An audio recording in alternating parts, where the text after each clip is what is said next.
and welcome into Iceworks from Aston, Pennsylvania, where the number 6 seed Temple Owls are facing the number 3 Towson Tigers. My name is Michael Zahn, joined alongside me is Aaron Sherman, and we will be with you all weekend long. And Aaron, how great is the spectacle that we are at, the first game being the number 6 Temple Owls and the number 3 Towson Tigers? Well, I'm very excited to be here, especially with you calling these games, especially when we weren't even sure if Temple was going to be here. Obviously, for the people that don't know, we called the Temple games during the year.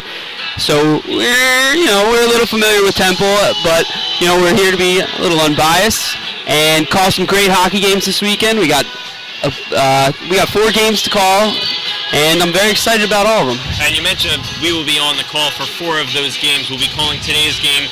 That puck drop should be around 4:30, might be a little bit later as they are cutting the ice right now. There's a game going on simultaneously at the same rink, and that'll be the number 4 Drexel Dragons versus the number 5 Villanova Ice Cats. So we will catch a score there and try and tweet out as much as possible during that game. And then tomorrow there will be the number 1 Navy Midshipmen. They have a bye, and the number 2 Lehigh, they have a bye as well. So there's a lot of excitement going on. First action is number 6 versus number 3 Towson. So as you mentioned, you are very familiar with Temple. What does Temple need to do if they want to win this game today? Well, over the course of the year, we saw Temple spend a lot of time in the penalty box, and special teams makes or breaks a lot of games, especially in elimination games where, any mistake you make, that's the game. This is it. There's no, this isn't the regular season. It's not like you've got another game. You've got one game, and then you move on, hopefully.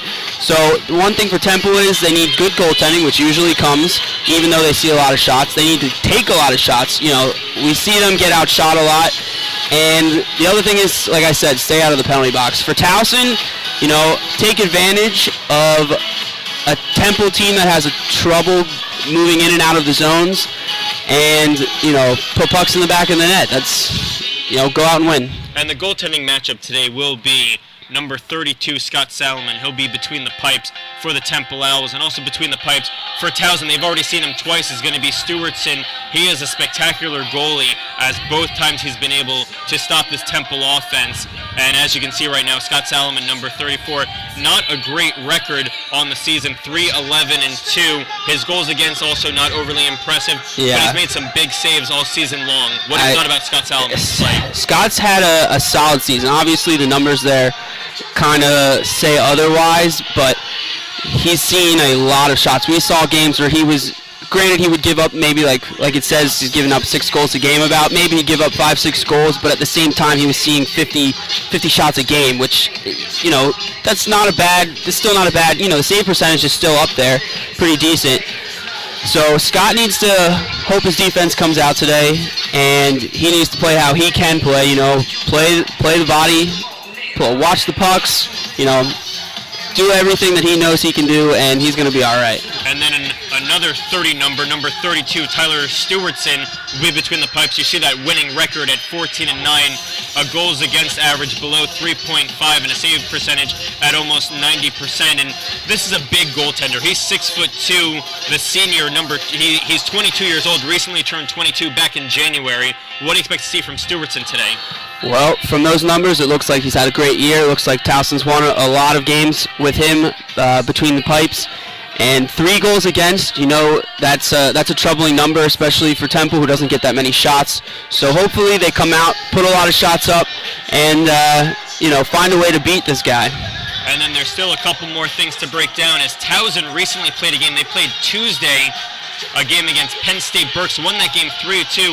Matt McGuire had 2 goals in that game, so a low-scoring affair, and a lot of the credit has to go to Stewartson. And that was a big game for Towson, because with that victory, they went from being the number 4 seed to the number 3 seed, so they could have been playing against the Villanova Ice Cats. Instead, they're the number 3 seed and get the opportunity to face the Temple Owls with that victory. Yeah, absolutely, which is very important. PSU Berks being the last-place team missing the playoffs. Only team that did not qualify, thanks to actually the week before Temple victory over PSU Berks, which put Temple in the playoffs and kept Berks out. So let's talk about also what Temple did last weekend. And not great. It wasn't a it was great not pretty. weekend. They went 0-3. They had a loss to, as you can see, number 1 Navy. That game was rescheduled. It was actually played on a Thursday, so Last weekend, Temple had a Thursday game up against Navy on the road. They lost that game, a big loss for them, and that's why number 1 Navy is so good. And then they also lost 2 games to Duquesne on the road at Duquesne. So a tough weekend for Temple, but maybe they will rebound, and maybe Towson is actually the one who will be tired because they did just play Tuesday. It's rare to see these games where teams are playing every 3-4 days. Like I said, it's just one game, single game elimination. All you got to do is come out and win one game and then move on to the next one. So anybody can win these games. It's a 50-50 shot. So that's going to do it for our pregame show. Both teams have taken to the ice. We are just moments away from puck drop. All that's between it is the national anthem and a starting lineup for both teams. Good afternoon and welcome to the Iceworks Arena for today's ECHA quarterfinal matchup between the Towson University Tigers and the Temple University Owls. Before we introduce the starting lineups, the ECHA would like to take the opportunity to recognize the 2015-2016 All-Stars. For Towson, second team defense, Jeremy Snyder.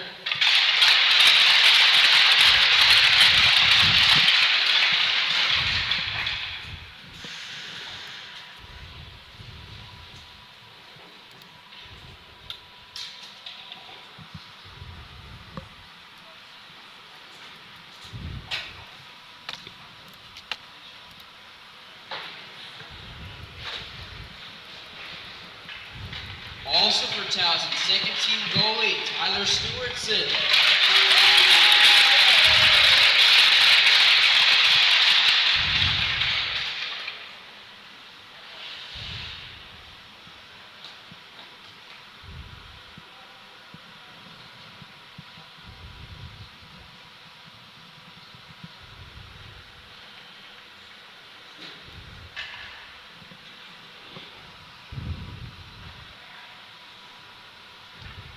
For Temple, first team defense, Pat Hanrahan.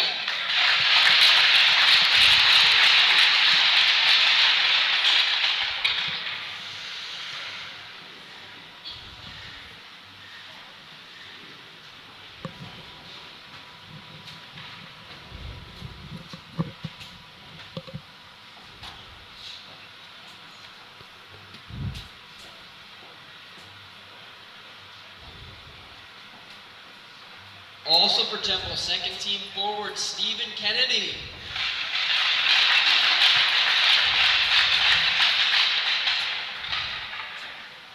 As it'll be the captain, Patrick Hanrahan, accepting the award in his honor. Stephen Kennedy no longer plays for the team. He has graduated since.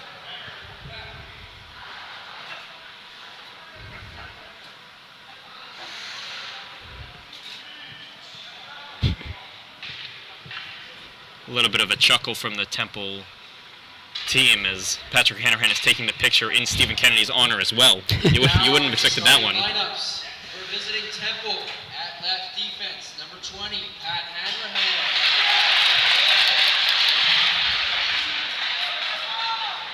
At right defense, number 81, Jason Lombardi. At left wing, number 7, Dan Nucero.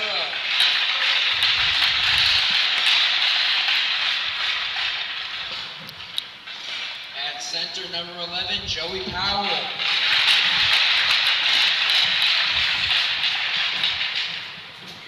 At right wing, number 91, James Milanesi.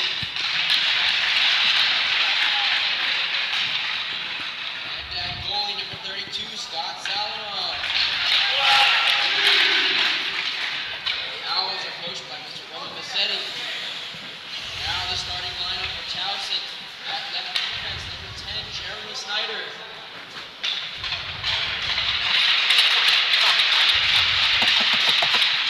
At right defense, number 2, Nick Bickerstaff. At left wing, number 25, Matt McGuire.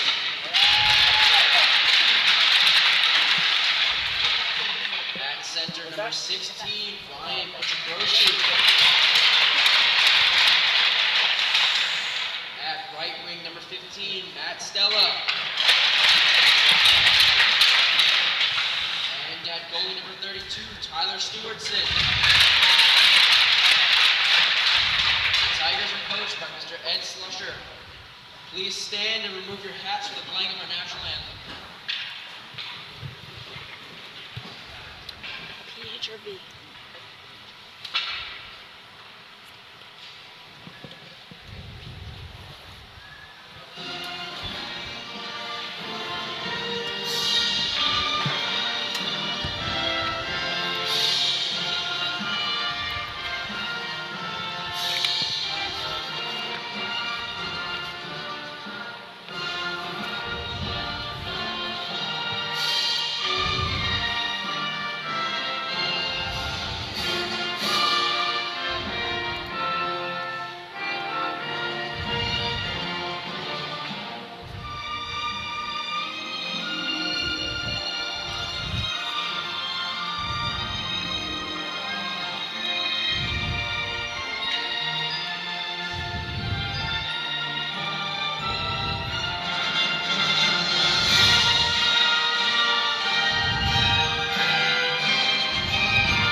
And what a great start to what will be a fantastic weekend. First game on the docket, the number 6 Temple Owls, the road team, up against the number 3 Towson Tigers here at Iceworks in Aston, Pennsylvania.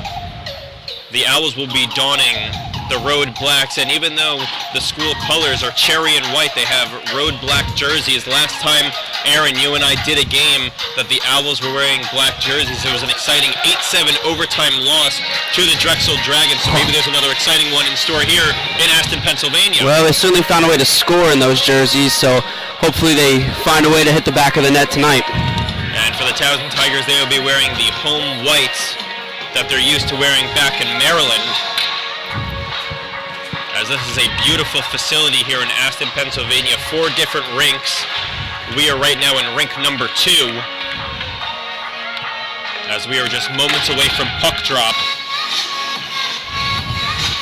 Some different tunes that you can hear in the background than you're used to probably at Area Health Flyer Skate Zone.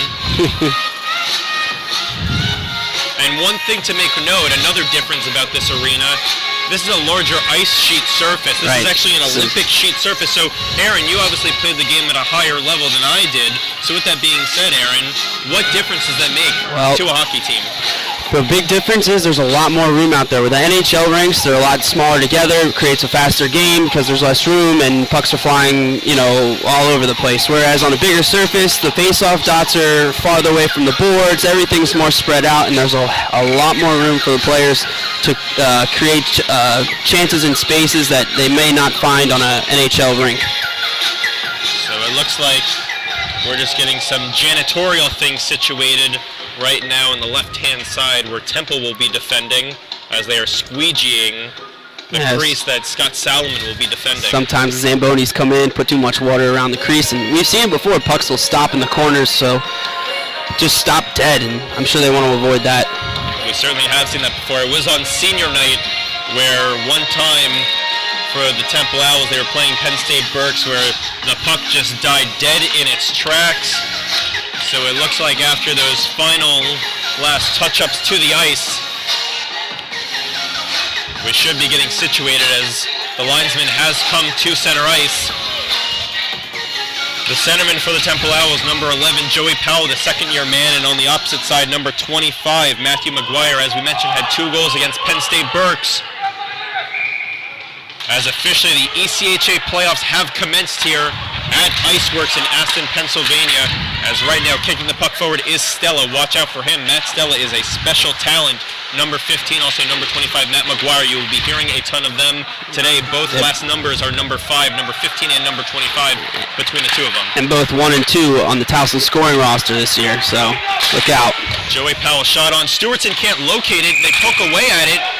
And finally a last-second whistle.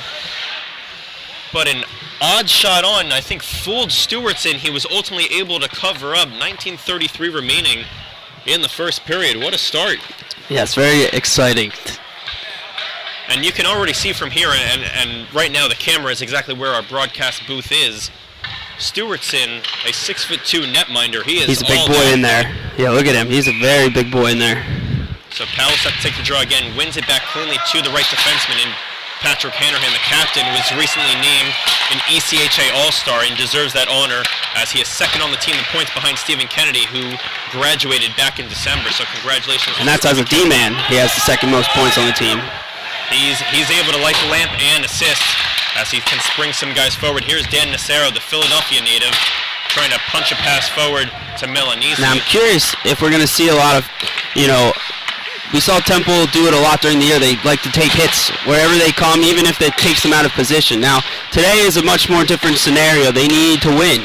They can't afford to make any mistakes, and let's see if they hit anybody and miss hits and, things like that.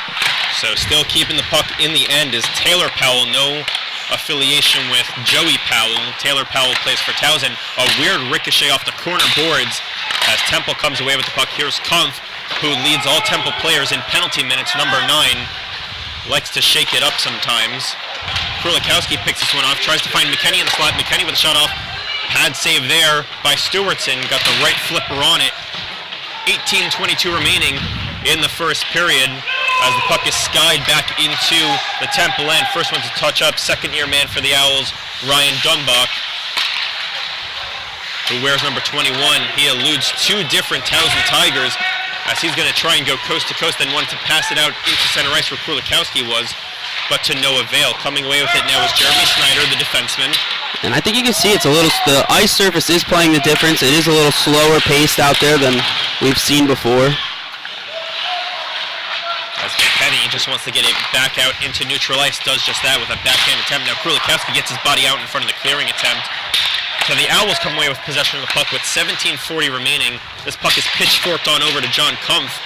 Snyder gets his pocket picked by Kumpf. Kumpf centering it out in front to Thomas. Thomas can't get the shot off cleanly. It's a good look, but got the stick in the way. As both teams were jostling for positioning there, it's Snyder working it up the left wing side. Now it's thrown into the far corner boards. Devlin and Swartz poke away at it for the Temple Owls. Here's Swartz working it behind his own cage. He's paired up with Aaron Ledistansky on defense. Bickerstead trying to find Stella. Stella can't corral that one to his forehand, so dumped back in deep past the goal line as the Owls got it into the Tigers' end. Swartz can't keep McGuire under his belt, so McGuire wanted that puck, but Price canceling him out. 16:44 to go in the scoreless first period.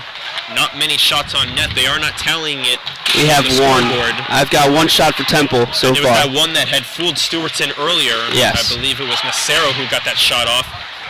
Puck died a little bit, but Price was able to pick it up. Finds Devlin, the first-year man for the Owls. Stewartson has to come out of his crease. Chasing it after it is Price. Price runs right into Stewartson. And then there's a lot of pushing and shoving afterwards, but no penalty called.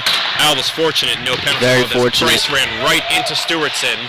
I do think it was accidental contact, but still, they can't run into the netminder. I think a good early no call from the referee as well. We'll see if that changes.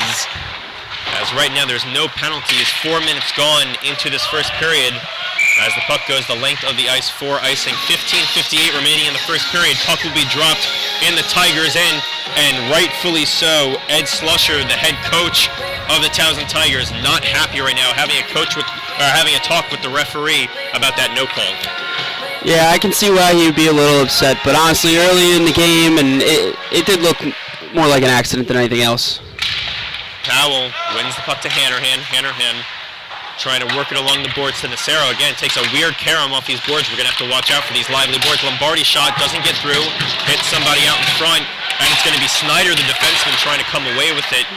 He has been an integral part of this team all season long, as it's now Bickerstaff who has the puck. Snyder loses it along his feet, so Powell for the Owls comes away with it.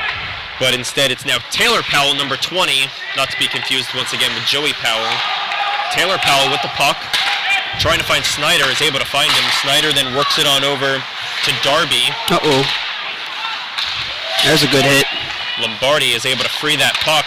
Powell to Malinese, who gets hooked for a second, and it's going to be the first power play is going to go to the Temple Owls. So the Owls in the season series haven't scored a power play goal, as they were 0 for 7 in their first 2 games combined. And on the season, we will get a quick glimpse at what Towson has done on the PK, as you can see it on your screen right now. But the Owls are going to get that first power play, 15-10 remaining. Powell wins the puck once again. That's 3 offensive draw wins early in the first period for Powell, as they're working along the near board side until it's finally freed back into the Owls end. Lombardi chasing in hard after it, feeling some hacks and whacks at the skate blades, but he's able to keep his footing. 1:40 remaining to the man advantage. Dumbach wanted to get that puck around into the offensive end, and it's now Lombardi who's able to do that. As chasing in after it is Hanrahan, the captain for the Temple Owls. McKenney to the point to Lombardi. Lombardi can't control that one. 14:28 remaining in the first period. Hanrahan wanted to get it back to the point to Dumbach. He's able to do that. Ryan Dumbach shot on, hits McKenney out in front. I don't think it ever got to the net. And I agree with you. From our vantage point, it didn't appear that way. A stuff attempt by Hanrahan doesn't get through. So it's McGuire trying to free it out. He's able to do that. Good clear there by McGuire. And that speaks volume about Matt McGuire. Not only is he an offensive threat that can play some PK minutes, ill-advised clearing attempt by Salomon turns it over to Stella, and then Stella gets the puck out of play as it hits the protective awning behind Salomon. So 52 seconds remaining to the man advantage. 14:01 Real quick, just a quick glance at the Temple power play. 24.4% for this season, ranks them at 77th in the whole league, but no power play goals against Towson this year. So another puck drop in neutral ice as the Tigers are able to punch it forward. This is a very aggressive penalty kill as they're keeping the Owls on their toes. And one thing we've seen all year is anybody who's aggressive with their forechecks against Temple usually makes them turn the puck over as Dan Nacero works his way into the zone. And then wasn't able to do much more with that. A blind pass, so he turns it over. Civitella backhands one over to his defensive partner Swartz. Both of them were late additions to this Temple team, as there was a graduate in Stephen Kennedy, and then Eric Graham, number 12, had to be sidelined for the rest of the year with a season-ending injury. So Thomas trying to punch the puck forward, gets it into the offensive end, but a big clear here by the Tigers will do it for the Owls power play. They're 0 for 1 today as Stewartson covers up. 13:08 remaining in the first period. A good clear there and a big PK by the Tigers. Yeah, both very defensive-minded to start this. Obviously, nobody wants to make a mistake that takes them out of the game early. So I think you're going to see that a lot today, is both teams are going to take their chances wisely and not be too aggressive. So once again, it's Hanrahan to Lombardi. Lombardi's shot just misses as it sails wide of the cage.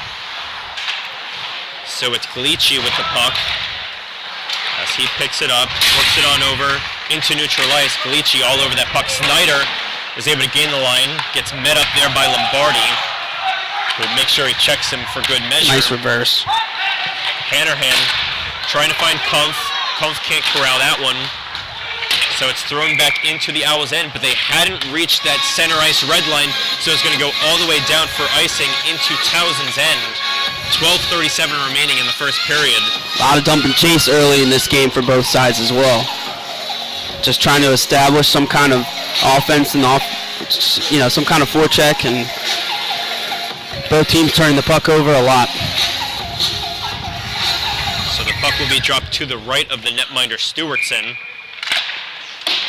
And a big face-off win here in the defensive end for the Tigers. Snyder works it on over to Galici, but a stick in the lane by Thomas keeps the puck in the end. Hanrahan tees up a howitzer that doesn't get through, and then it hits around the dasher boards and goes out of play. 12:24 remaining in the first period. And a note to make for the Temple Owls, in the first game that they played against Towson, they lost 5-4, but Dan Nacero had 2 assists. The next game they lost to Towson was at Towson. They lost that game 3-2, and Dan Nacero had both goals, so he has 4 points against this Towson Tigers team in just 2 games. So a player to watch is definitely number 7, the always aggressive Dan Nacero. Yes, always aggressive. Likes to find his way to the penalty box plenty of times, too.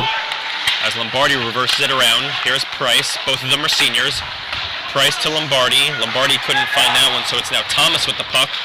Thomas wanted to find Hannerhan. That puck just came out of the blue painted area.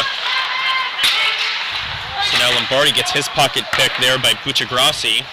And now it's Salomon who has to cover up as the puck was thrown toward him. 11:54 remaining in this first period.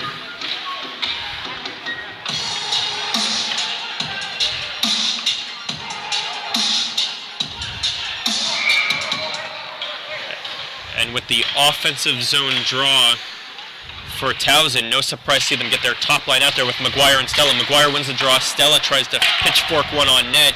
Was able to, but Salomon was alert, hugging that post. So Milanesi to Nacero. Now it's McGuire at center ice. McGuire gaining the line. The left-hand shot misses. But Salomon had to be alert there. And now it's Snyder with the puck. Snyder giving over his defensive partner as it's worked in deep. Here's Dumbach with the puck, as he had 2 goals against Penn State Berks 2 weekends ago on senior night.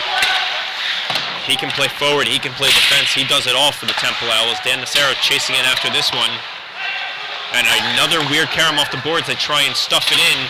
Being alert there was Stewartson. Back to the point to Civitella. Civitella's shot doesn't go on. Smart idea, though. As they try and poke away at it, that was Powell for the Temple Owls. Powell trying to throw it out in front. Here's Dan Nacero. Dan Nacero's high-rising shot hit off a man out in front, that being Tyler Darby. And the puck should be dropped in Towson's end. Civitella looked like he was going to wind up for a nice slapper and ends up more like a slap shot pass. Keeping it low, which is exactly what you want to do, makes it very difficult for the goalie to see, especially with all those bodies in front of him. Smart play. Didn't pay off, but a smart idea. Another face-off win in the defensive end, won this time by Soka. So here's a 3-on-3 break if they move quickly. And then an ill-advised penalty by Aaron Ledistansky as he wipes his man out after he'd already beaten him, so he's going to go off for interference. As Temple touches up, 10:30 remaining in the first period, and Aaron Ledistansky skates right on over to the penalty box. He will go off for interference. So the first power play now for Towson upcoming, but let's take a look at Temple's PK numbers. Yeah, Temple's PK has been 67% for the season. Not too great over the overall league, and they have allowed 1 goal to Towson this year in the 3 matches they've played. This obviously being the third of those 3 games. Yes. So Ledistansky to sit for what he hopes is the duration of 2 minutes. First power play opportunity for Towson. No surprise to see the top guns out there with Snyder, Suzuka, McGuire, Stella, and also Glacier. As McKenney runs right into the boards. He actually knocked the net off. And there's going to be a conversation. Yeah, now as there should be at this point. You know, one time is, you know, maybe give it up to a mistake or, you know, an accident. Twice looks Not like even 10 minutes in. Yeah, it looks like a game plan. But let's take a quick look at what Towson has done on the power play all season long. About 19.7, so about 20% on the season, which isn't too bad, and they've got 1 goal against Temple this year, like we've already stated. So the puck will be dropped in neutral ice, 1:47 remaining to the man advantage for Towson.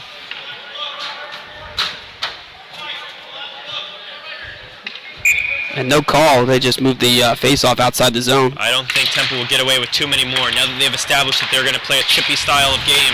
I agree. And you know what? That's what playoffs are. Sometimes you see guys making some chippy plays. They think it might be the difference. You see it all the time, you're right. Yeah, you see it all the time. This is, you know, it's a single elimination game. Your season could potentially end today. One of these teams' seasons will end today. As the puck is thrown down, they did reach that red line, center ice, so they can chase in after it.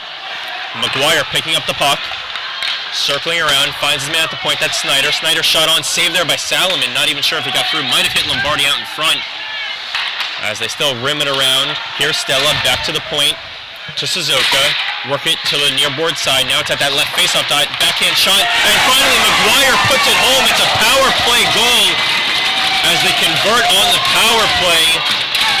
Matt McGuire, one of the top players, scores just a minute and 1 second into the man advantage. 1-0 Towson. And what was my early keys to the game? Special teams. Towson taking advantage early of their first power play and getting their second power play goal of the year against Temple.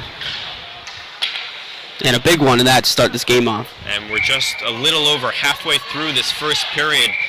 Owls were bringing it to the Tigers to start the game, but now it's the Tigers with that last goal, the first goal of the game. They take an early 1-0 lead as Scott Salomon allows a rare first period goal. He typically is allowing goals later in games, which isn't so great either, but nonetheless a rare first period goal allowed for Scott Salomon. And honestly, I don't know if there was much he could have done there. Puck, he gave up a little rebound and the guy was standing right in front of the net, and Towson takes a 1-0 lead. As the puck rimmed around, here's Dumbach trying to find a man. It's Milanessi. Coming out is Stewartson. Stewartson gets his pocket pick. They try and throw it out in front. Powell pounces on top of it. Powell's shot misses the net as well. Prime opportunity for the Owls, and they can't convert. Now here's Taylor Powell trying to throw it ahead. He's able to. They beat out the icing. Good rush there by Peter Gallagher. As they chase in after it, it's finally poked free by Civitella. Powell for the Owls is going to throw it free once he reaches that red line. Snyder can't get that puck free, finally does as it comes back out into neutral ice. 8:30 remaining in the first period. As the Owls have it along the near board side, the right wing side. Swartz gets Powell's stick to just tap it in as Powell goes off for a line change, being replaced here by Timothy Price. As it's skied back out into neutral ice. Here's Aaron Ledistanski with the puck. As this one will go down the length of the ice for icing as Devlin was a stride too slow. Owls try and protest to the linesman, thinking that they had gained that red line. They did not. 8:06 remaining in the first period, 1-0 Towson. And the puck will be dropped deep in the Owls' end. Staying on is that 5-man unit for the Temple Owls. As Devlin was able to win the draw back. Here's Aaron Ledistanski once again. Thomas comes away with it. This could be a 3-on-2 charge if they move fast.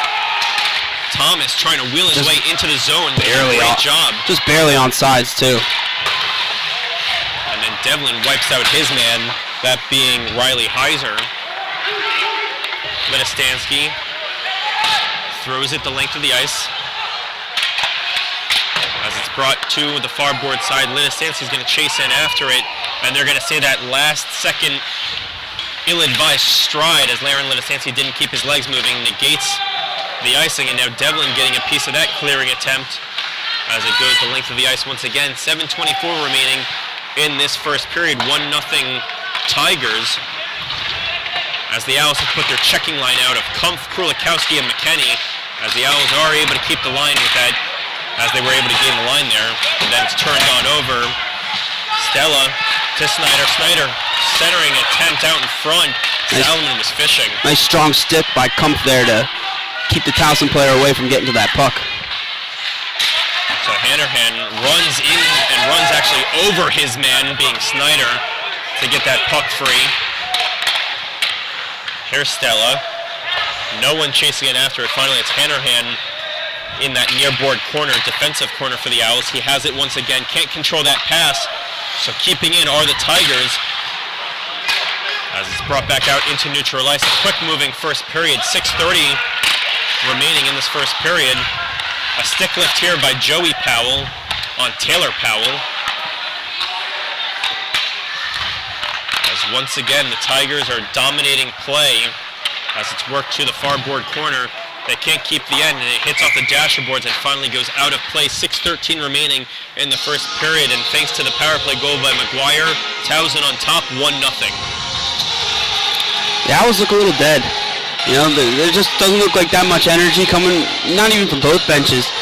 You know, hopefully something fires these guys up and we see a little more action here, because the shots they've been taking shots, but so many have missed the net that, you know, officially on the shot count, it's really not that high. 14 minutes gone in this first frame. Towson has the puck in their offensive zone. As they try a centering attempt that's picked up here by the Owls. Owls trying to gain some speed. Here's Nacero tossing it in. Milanesi gives chase, wanting to get that puck. Instead, it's the Tigers with the puck. And you've seen how this Olympic ice sheet, is changing the game up. A lot of turnovers because neither team can really skate in after the puck after they clear it. And here's Powell once again coming away with it. Seems like he's been out there the entire duration of this first period. Tries to pass it to Nacero, and instead it was Bickerstaff beating him there by a stride. So once again, icing against the Owls. 5:28 remaining in the first. Towson is beating Temple to a lot of these pucks in open space, and it's killing Temple because, you know, their passing we've seen throughout the year hasn't been exactly great. So it doesn't help when they're getting outskated. Owls win the draw, and then it's a set play off the faceoff. Nacero can't control that one, as Nacero's going to go off for a line change. As I had also seen Joey Powell go off for a line change, as that puck hit off of Salomon, and then it went into the corner. Not sure if it fooled him a bit. I think he wanted to catch it. Instead, he more fumbled it than anything else. Snyder back to the point. Comes back out to center ice. Chipping away at him is Devin Thomas, the second-year man for the Temple Owls. Sabatello rims it around for Thomas. 4:48 remaining in the first period. Price picking up the puck. The right-handed senior is able to gain the line. Can't get the shot off. Instead, it was Devlin who wanted to get the shot off. And once again, Towson doing a great job defensively, getting bodies in shooting lanes. That's a big playoff stat we see in the NHL too. Teams that can block shots usually go on to win the Stanley Cup. So Ryan Dumbach over to Civatella now. But it's turned back over. Picking up the puck is Dykstra. Dykstra alone in the slot. High rising shot. Just misses the cage. He was left alone as they had a 2-on-1 break. There's Thomas. Thomas dances his way around Glitchy and then dumps the puck down deep once again. Another line change. Owls have had to do a lot of that. Once they finally get past that red line, they have to dump the puck and go off for a line change. Here's Kumpf, back to Hanrahan. Hanrahan looking for Price, and Price's poke deflects out of play. 3:51 remaining in the first period. And the puck will be dropped at center ice. And keep in mind, this is quarterfinals of ECHA play. Number 3 Towson, number 6 Temple.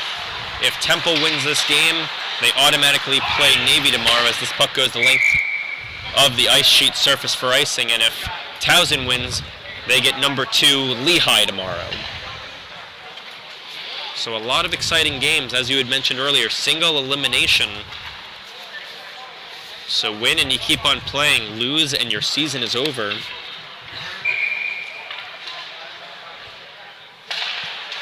As Kumpf is able to win that puck back, Hanrahan gets a shot off, Kumpf gets a piece of it, doesn't deflect it home. Now it's Van Allen, the first-year man for the Temple Owls, reversing it back. No one home for Temple. Lombardi pinching in down deep. We're going to have to watch a lot of that because it is a bigger ice sheet surface. A blind pass out to the slot, ultimately picked up here by the Tigers. 3:20 remaining in the first period. Lombardi tries to finish his man off, that being Glacey. So here's McKenney, who brings it back out to center ice. He picked it up from the defensive zone. Hanrahan takes care of his man. Uh-oh. And now here's a breakaway for Glitchy. Glitchy gets a shot off. Ooh. Wanted to go far corner, glove hand side. It was there. He just missed it. He just missed it. 2:55 remaining in the first period. And the opportunistic Tigers seem to continue to pounce as a centering attempt shot on. It's worked behind Salomon. He gets a piece of it, makes the save, had to look behind him. And now the puck skies behind the cage, stays in play. Another centering attempt comes back to the point. Salomon wants to get his blocker on that one. He is way out of position. Finally comes back into the crease. McKenney is able to backhand that one away and gets a big line change for the Owls as they were hemmed into their own end. Just 2:20 remaining in this first period. Keep in mind, power play goal by McGuire is all we have in this first period. For as opportunistic as Towson has been, They haven't cashed in a ton. Lombardi were using the boards to get a pass off instead of Snyder coming away with it. Snyder right into Salamon's glove hand. Takes an extra second for the referee to blow it dead. 2 minutes even remaining in this first period. 1-0 Towson.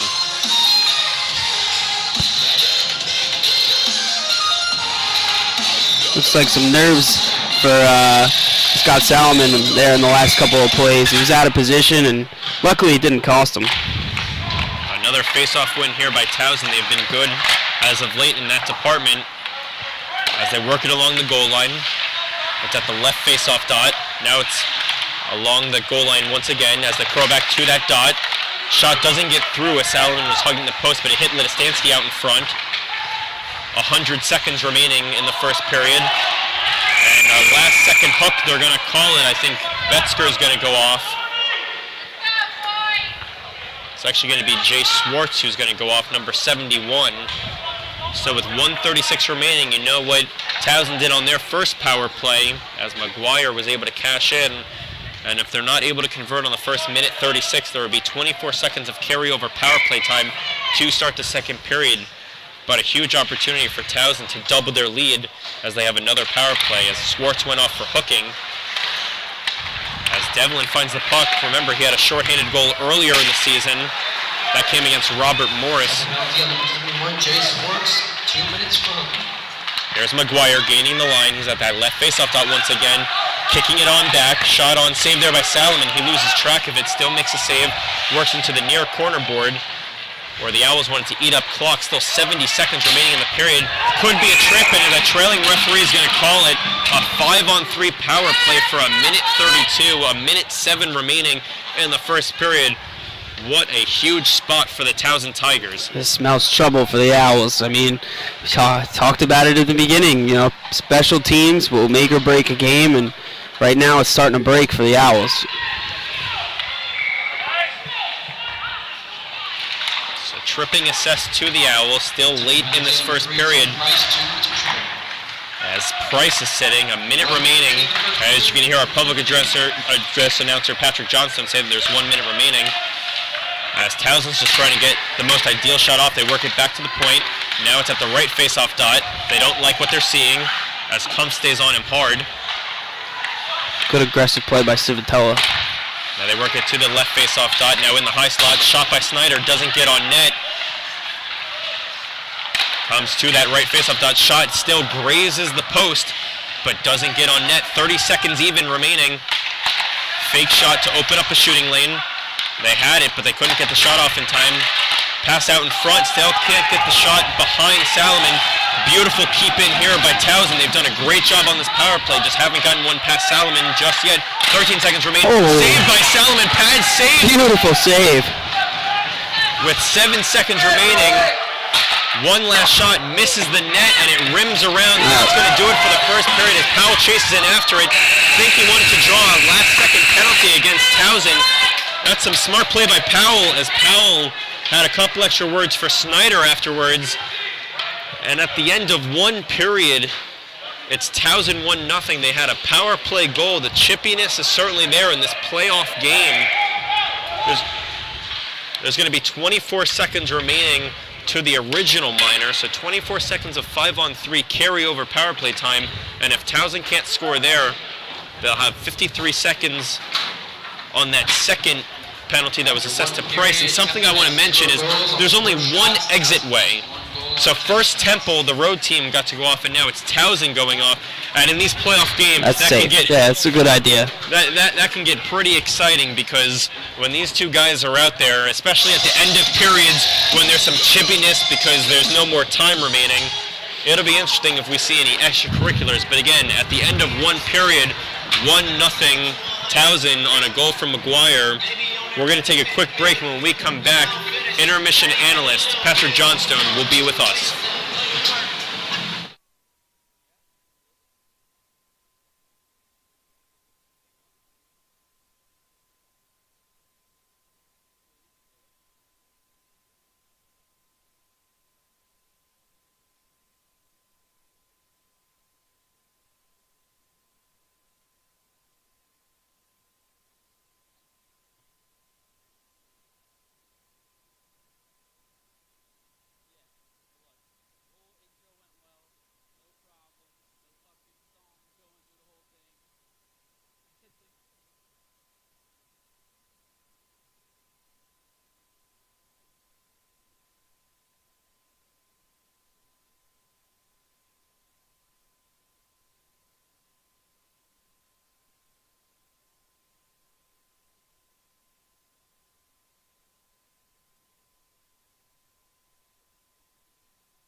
What's going on, everybody? Welcome into the first intermission report of this quarterfinals game between Temple and Towson. This is Patrick Johnstone. He is our intermission analyst. We've got a 1-0 game thanks to one power play goal from McGuire, and Towson leads. What did you see that period? Well, I got to tell you, Aaron, it looks like the Owls came to play. It's a playoff game. It's a bigger rink, and they're playing a great game so far. The one penalty leading to the power play goal. You can't have that, but it's something that's going to happen. Right now, they're coming into the second period on a 5-on-3, though. You can't have those two penalties. No, the penalties will kill you. We said that on the broadcast, and I said that even in the pregame, because you and I have watched plenty of Temple games, and we know what happens when they take a lot of penalties, and special teams are very important. So moving forward, we've got 40 minutes left in this game. It's an elimination game. Someone's got to go home. What do you see happening next period? Well, I think this period is going to be another good period of hockey. I think it's going to be a nice, tough game. I'll give you my prediction at the end of the second period to see what this game is. All right. Fair enough. Pat, thank you for joining us. We'll see you, hopefully, the third period. I know you got to go over to the other rink and check that out. Maybe bring us back a score, see what's going on over there so we can tell the people at home the score of that game. But thank you for joining us, and we'll be right back with the start of the second period in just a moment.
And welcome back into our broadcast live from Iceworks Arena in Aston, Pennsylvania. My name is Michael Zahn, joined alongside me, Aaron Sherman. And if you missed any of that first period, Towson had a power play goal midway through the first. It was Matt McGuire with the power play goal.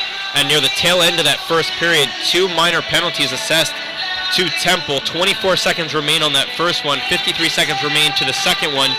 So still some 5-on-3 play, and the only difference from the first period will be they switch sides. It'll now be Towson defending the left side of your screen and Temple defending the right side of your screen. The period of the long change, as we always like to say.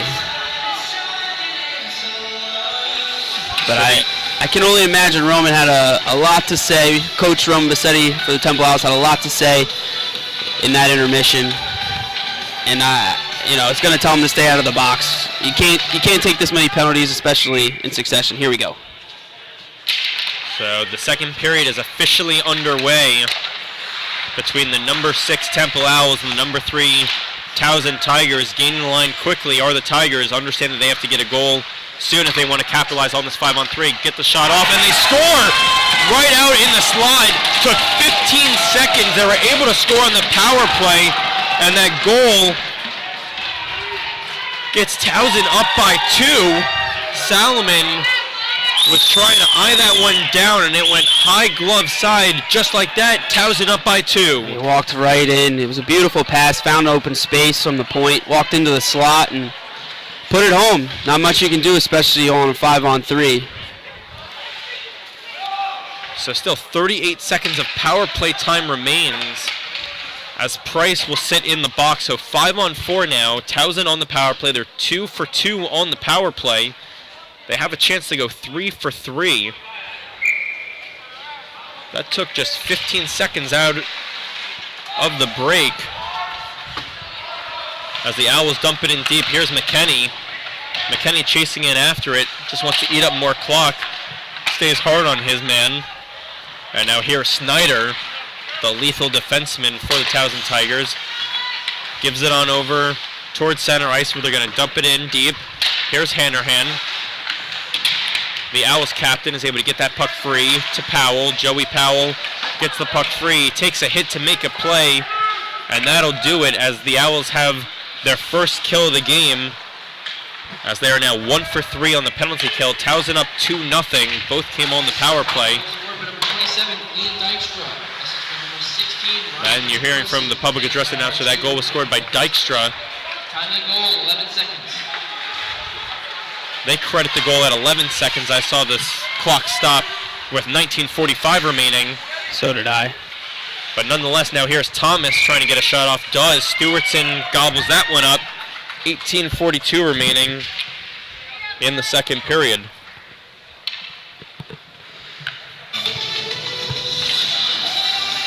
I'd like to see Temple come out and be more aggressive in this period. You're down 2-0, but this is your season here. Go out and do whatever you can to get shots and find the back of the net. And as you mentioned, not only is it playoffs, but the Owls seem lifeless right now. Absolutely. As they have yet to wake up. And Towson looks fired up. They're ready to go. As the puck comes out in front, they have a chance to extend that lead as they have the puck in the Owls' end. They stay with it. It's now brought along the near board side. Nacero picks up the puck. The senior forward gives on over to Dumbach. Dumbach clears it away. It will go down for icing until Powell negates it, and he does. Good play by Powell. So Powell churning the legs, but then turns it right back over until he picks up that pass that was headed for Dykstra. Here's Snyder. Snyder airs this one out. Coming away with it is Dumbach in his own end. Dumbach still with the puck in the Owls' end. Works his way around Dykstra. Runs into his own man, that being Nacero. They just don't look like they're here this period. Dumbach's without a stick right now, so it really could be a 5-on-4 if they were able to pounce. Still Dumbach's out there without a stick, and you mentioned the period of the long change, sometimes that happens. Puck thrown on towards Salomon. Dumbach kicking the puck free because he doesn't have a stick. And that was just as good as a pass. Honestly, if you're Towson, take advantage of this. You got to see that Temple is not playing with as much energy as you are. Do whatever you can and, rack up the goals. There's no shame in an elimination game scoring as many goals as humanly possible. As they jostle for positioning down low. Finally, the play is whistled dead. 16:49 remaining in the second period.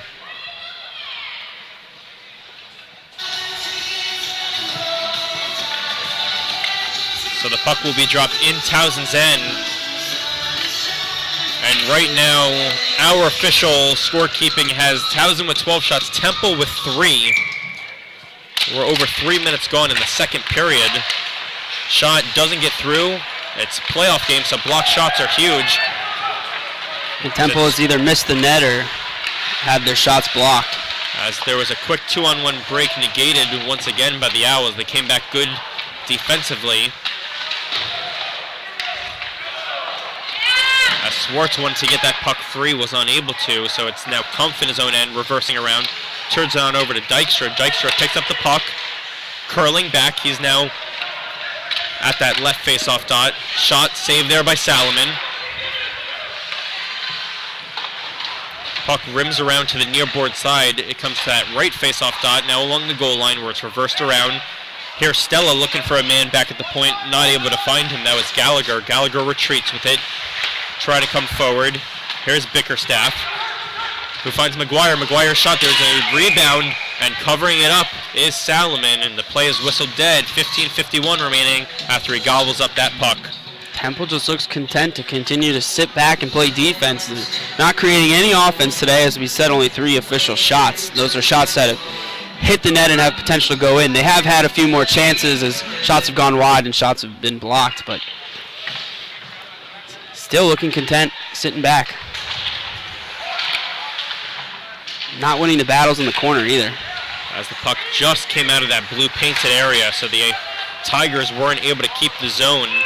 15:40 remaining in the middle frame. McGuire and Stella meet up. It's Stella who comes away with it, finding McGuire until finally the puck is brought free where Devlin has it.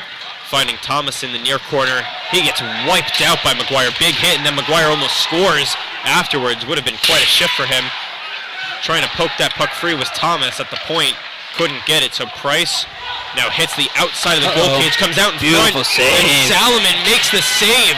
My goodness, saving the Owls right there once again. Scott Salomon with a big-time save. Yeah, beautiful save from Scott Salomon there, right in front. But he came out of his crease, made himself look big, and covers up the puck.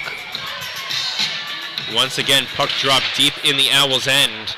Comes back to Bickerstaff. Bickerstaff's shot doesn't get on, and once again, outside of the cage, it's going to be Salomon just covering up for precautionary measures. And I had a conversation earlier in the week with the Owls' backup netminder and Zach Burkhardt, and he said he really thought that Temple had a good chance to beat this Towson Tigers team. He preferred the matchup against Towson rather than Drexel, but right now it's Towson up 2-0, trying to cherry pick was Dan Nacero. He would have had a breakaway if that puck came to him. Instead, it was picked off in neutral ice. Something we've seen a few times. Temple try to use that hanger play. And here's Lombardi dumping it off for Nacero. He was fooled a little bit. Rim around by Milanesi. And misses the net, so still not another shot added to the total. As Joey Powell can't keep the end, so Hanrahan retreats. And then finally the puck comes out into the Towson bench. 14:36 remaining in the second period. Towson with 2 power play goals, and that's all we have right now. 2-0 Towson. You know, there's not much you can swing positive about having 3 shots through a period in 5 minutes. But the only good thing you can say is that this Towson goalie hasn't seen anything. So, you know, he's been sitting back there. Maybe he's getting a little cold. I can't imagine this is the type of goalie to do that with the record he had this year. But and you saw at the beginning of the game, he had ECHA All-Star honors. That shot just exactly. went So wide. he knows what he's doing back there. But that would be, here we go. Here's Justin McKenney sprung free. Tries to get the shot off. Instead, it was Snyder getting a stick on it, trying to make it a little too pretty as McKenney couldn't corral it to his forehand. A 2-on-2 break. McKenney yelling out orders to make sure that they were tracking everyone down, and Salomon covers up as that puck was thrown toward him. 14-13 remaining in the second.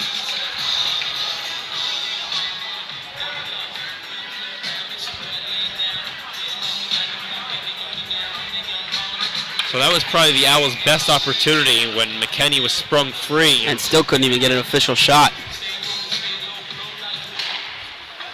Defensive win draw by the Owls. A set play off the faceoff. Here's Price. Price has the edge, tries to get the shot off, still doesn't, and running into the net mouth and knocking the net off is Peter Gallagher, so the puck will stay, or at least the puck will be dropped in the Tigers' end. And back-to-back plays where the Owls have finally started to get some pressure on. They haven't gotten shots on net in those last two possessions. It's a knock for the chance column, but not a knock for the shots column. So here's Suzuka and Price taking the draws for their respective clubs. Price wins it, ties up his man, but it's the Tigers coming away with it as it's Snyder working it back in his own end. Dykstra taking that hit once again to make a play. Civitella trying to find Thomas. He does. Neutral zone turnover as Dykstra has the puck shot on, getting his flipper out there. Kick save there by the netminder in Scott Salomon. As here's Devlin with the puck. Devlin works it on over to Price. Back to Devlin, gets tripped up momentarily, and once again it's the trailing referee with the penalty call. They're going to call cross-checking. So not sure who it's to. I thought they might go a trip, but it does appear that Towson will get the infraction. So Owls 0 for 1 on the power play. But a good opportunity for them to start something here. So the unit out there for the Owls, no surprise. Powell, McKenney, Dumbach are going to be the forwards, and then Lombardi and Hanrahan the point men. 13:26 remaining in the middle frame. As this is the first power play unit. We said earlier in the game that the Temple power play has been pretty solid this year. As they're able to keep the line, they won the draw. And now Dumbach tries to keep it in for an extra second. Instead, it clears back towards Salomon, so Salomon has to come out and dumps it back on over for the captain and Hanrahan, who told me also earlier in the week he thought they had a chance against Towson. Dumbach dipping the shoulder, finding McKenney out in front. McKenney runs right into the netminder, no call. And then it's thrown back toward Scott Salomon. The ref's going to fix the net. It was off, but I guess he didn't feel it was worth it to blow the whistle dead. So the puck rims around to the far board side. Here's Patrick Hanrahan to Joey Powell, trying to find a man at the point. But great job of getting that stick in the lane once again, as that's Darby, who just wants to eat up more clock. 1:07 remaining to the man advantage. McKenney takes out Darby. Darby looks back to the referee, no call there. It's a clean check. Lombardi gains the zone. Now curls back, works it back to the point. Powell has to come back for it. Powell has two men converge on top of him. He tries to stay with it along the goal line. Very aggressive PK from Towson. And keep in mind, all season long, Temple hasn't been able to get a power play goal against this Tigers team through 3 games.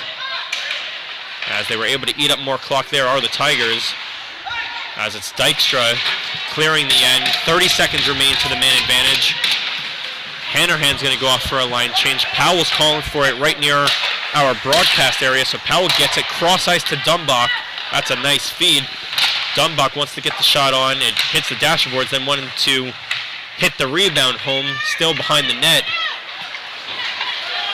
As that's a good hit there by Lombardi, no penalty.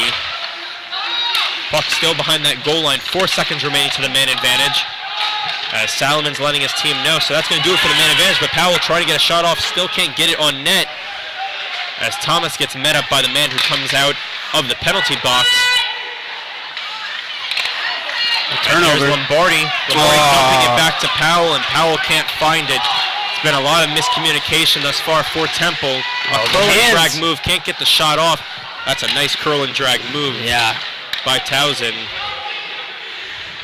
who are having quite a special teams day. 2 for 3 on the power play, 2 for 2 on the penalty kill, and that's where we're at, 2-0 with 10:50 to go in the second period. Lombardi out there for a long shift. That puck hit iron. I heard a little bit of the ring as the chimes were here at Iceworks Arena in Aston, Pennsylvania. Devin Thomas gets it back out into neutral ice, the left-handed forward, tosses it down deep, and it's going to go for icing as he didn't gain the red line yet, so 10:28 remaining. Icing against the Owls. Owls letting some good opportunities slip away from them here, but Towson showing how good of a team they are by not letting anything get in their way either. As slowly a couple more fans are filing into the arena wearing some cherry and white, trying to will this team back to victory. As the puck works it back to the right point of Snyder. Snyder gets the shot off. I think it hit a stick out in front, might have been deflected, and then it soared above the net. 10:15 remaining. It was a headhunt in the middle frame. And chasing after this one is Humph. He turns on the afterburners, but Snyder just beats him there by a stride. So once again, it's now Dykstra halfway through the period. And then it's the Owls, Litistansky, who tries to hug that puck along the boards. Salomon finds that puck and gloves it down. Had to be alert there. 9:52 remaining in the second period. Temple down 2-0.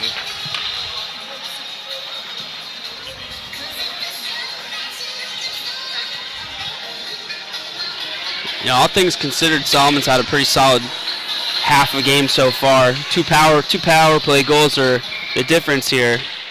Both I felt not much on him. Yeah, Salomon's been good thus far as this puck is thrown all the way down. We've once seen again for that. icing. We've seen that all year. He sees a lot of shots and he keeps out what he can and he does a good job and he keeps his team in the game, but Temple offense is just very lethargic. And all three Temple goalies really have been strong all year in Scott Salomon, Hayden Richards, and Zach Burkhardt. And it's not on them that their stats might not be as goalie-friendly as some other teams in the league. And the best way to help out a goalie not only is defense, but if you can give him some goal support. Right now, Owls have given Scott Salomon 0. And only 5 shots. As the puck is brought back toward Bickerstaff. He finds his defensive partner as they gain the line. Shot misses the net. Salomon was a little bit out of position. Yeah, there was a little hole there. Legged, weak, strong side, left side.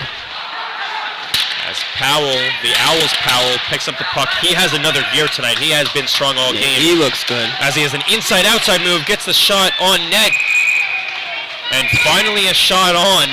Powell with a very impressive coast-to-coast movement. 11 minutes gone in the second period. Yeah, you like to see that. He comes in on one side and he cuts down to the middle looking for that shot, and that's a great move because that is, as a goaltender, that's one of the most difficult shots you see. You're tracking it, and then a quick cut down the middle, and you've really got to follow it very closely. So face-off win here by the Tigers.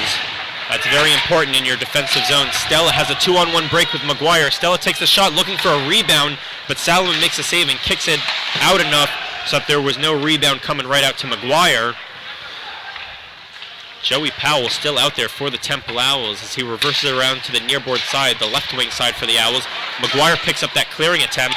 He works it on over to Stella. Stella trying to gallop his way in. Instead has to curl back, gets it back to the left point. Centering attempt by McGuire. Shot doesn't get on net. Salomon a little bit out of position. So here's McGuire once again. A lot of looking. And Salomon flashes leather. He tracked that one in all the way. He saw that one. Nice glove save there. But on the other hand, Towson finding the room. He walked right in. Nobody stepped up and took care of business and gave him a free shot, but luckily. A lot of looking from the Temple defenders, not a lot of movement. A lot of standing around. And I know you and I both have had a plethora of coaches. I know one of my coaches would call some of those players passengers. They're just along for the ride. As Devin Thomas kicks this one forward, icing negated. As it's deep in Towson's end. Here's Devin Thomas picking up the puck, tries to slide it on net. It's free out in front. They poke away at it. Price's shot does get on net. comes back to the point to Dumbach. Dumbach looking for a deflection, gets it, but then it rises high over the net. Devlin with a big check. No call, and they are going to blow the whistle because there's an injured player, but no penalty. I don't believe there will be a call. But that's a good clean check by Pat Devlin, just trying to get the puck free. Finally, the Owls seem to be alive. 7:44 remaining in the second period. That's the best 30 seconds we've seen from them all game.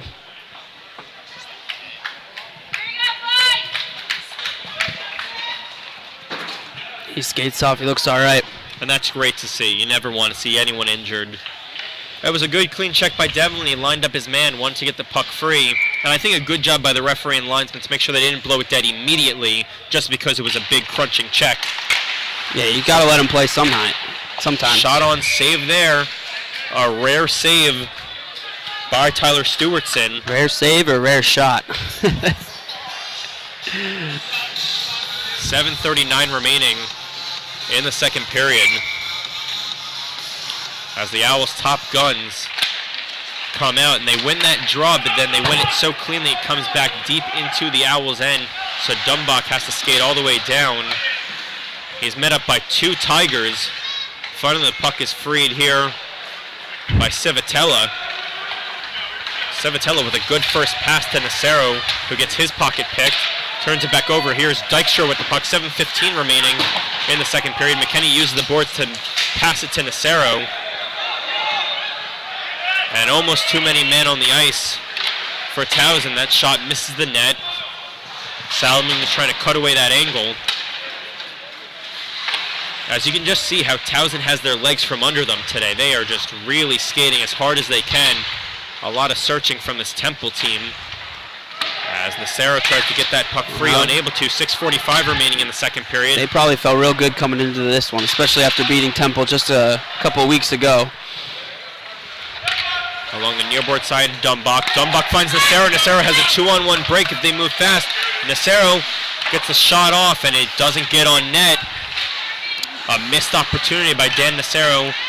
You hate to see that as a head coach. You finally have a 2-on-1 opportunity, and your player does not do enough. He takes his time finding the right place to shoot, and when he finally shoots, doesn't even hit the net. And especially once some players, even if it's friendly fire, you just want to throw it on the net as a low shot, as this one goes all the way down for icing. 6:05 remaining in the second period. But Nacero's shot was very high. He wanted to find an area. He was looking to snipe, and the goaltender is very big. It's going to be very difficult to hit anything upstairs on him. Usually the knock on big goalies is they're not as good skaters. They're not as good down low. Shoot down low, make them work. You know, they're big, so he takes up a lot of room. But you know, moving side to side should be a little more difficult. As Cub punches the puck forward, Betzger out in front. They poke away at it. Milanesi can't jam it home. As that was a very impressive save by Stewartson. And that's better. That's better from Temple. As Milanesi chasing it after it, Stewartson almost thought about covering up. But it's now Powell for Towson, who tosses it all the way down. No icing. Aaron Ledistansky, number 65, reversing around. First one to touch up will be Stella, number 15, for Towson. Owls have it deep in their own end. 5:26 remaining in the second period. Still down 2-0. It was two power play goals. One came 5-on-4. The next one came 5-on-3 at the start of the second period. 5:15 remaining as McGuire looking for his second of the game. Keep in mind he had 2 goals against Penn State Birch. Bickerstaff left alone, and he can't tee that one up. He was walking on in and then just lost possession of the puck, so a chance to make it up. Bickerstaff goes to his defensive partner, looking for a deflection by Stella. Got the most important thing. Under 5 minutes remaining in the second period. Losing his footing is Stella. As the Owls are now the ones blocking some shots. Ledistansky chasing it after it. It's McGuire on that right wing side who comes away with it. Puck Karam's out in front. Salomon is going to play conservatively and just cover up. 4:32 remaining in the second period. The Owls having trouble here in the last few minutes trying to get out of their own zone. breaking out and finding each other and making nice passes is not one of their strong suits.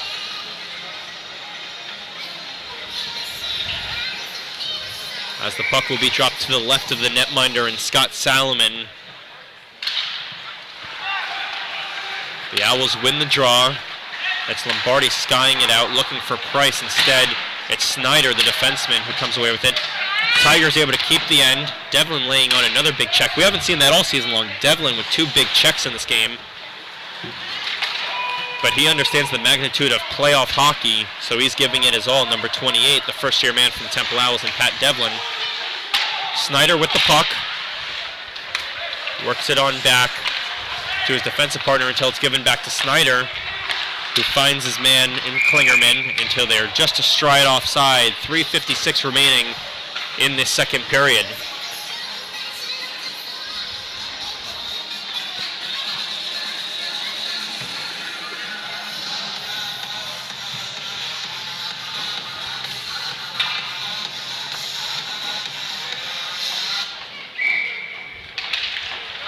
Face-off win by Joey Powell. Owls needed that to jumpstart some offense, but then Lombardi's pass to McKenney went awry and goes the length of the ice for icing. 3:49 remaining in the second period. See Lombardi frustrated there, and I'm sure all the Temple Owls are frustrated with how they've been playing thus far. The passing just has not been there at all today for them. And it's such, you would think, such an easy part of the game, but it truly is a hard part when you reach this level of hockey to diagram some perfect passes. And it's a big ice sheet surface, but working it back to McKenney was Powell, and I almost think the bigger ice has hurt them, if anything. They're more used to that faster game. They can't play a slowed, like, pinpoint accuracy game. So Powell curling back, wanted to get the shot on net.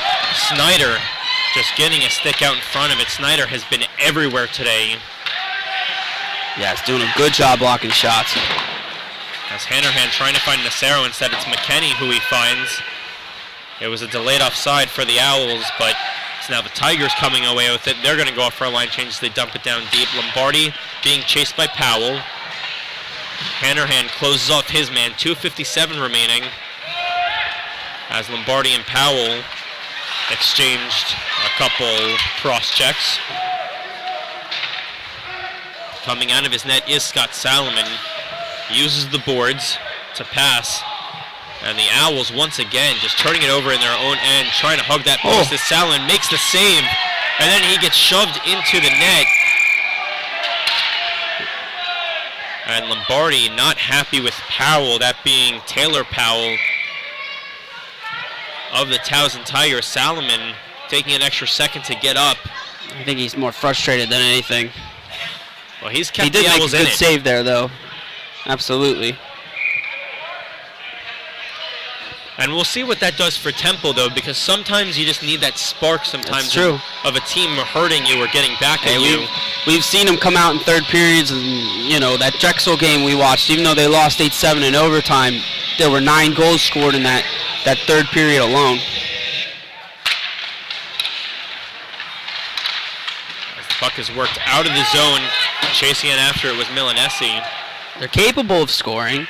They just, something needs to spark them. And here's Milanesi to Van Allen. Van Allen's able to gain the line cleanly, pulling up, looking for a cross-ice feed. That was beautiful. They get the shot on net. And make the save. Was the netminder in Stewartson, and then that went all the way down for icing. So 2:06 remaining, and the Owls are diagramming some pretty plays now. But 2:06 to go in the second period. Hey, in a 2-0 game, it just takes one. It just takes one to spark the comeback. And a very good cross-ice look.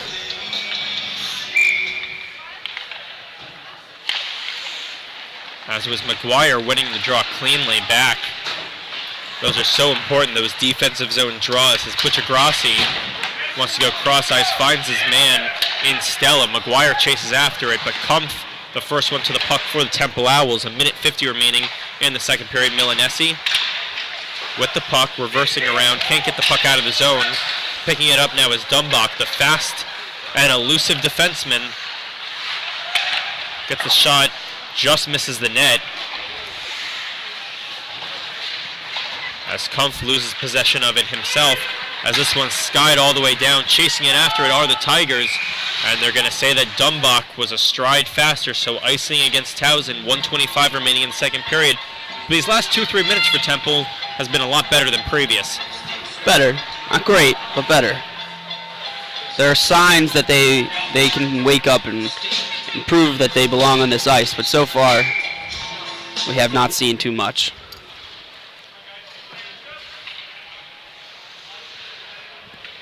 As it's taking an extra second to drop this puck. Devlin wins it cleanly. Krulikowski gets the shot on, and it's saved by Stewartson. 4 ticks come off the clock. That's a good design play. They wanted Devlin to win the draw. Krulikowski get the shot off. Next time, I think the Owls are just going to hope that puck stays a little bit lower so Devlin can maybe try and jam it home or look for a deflection.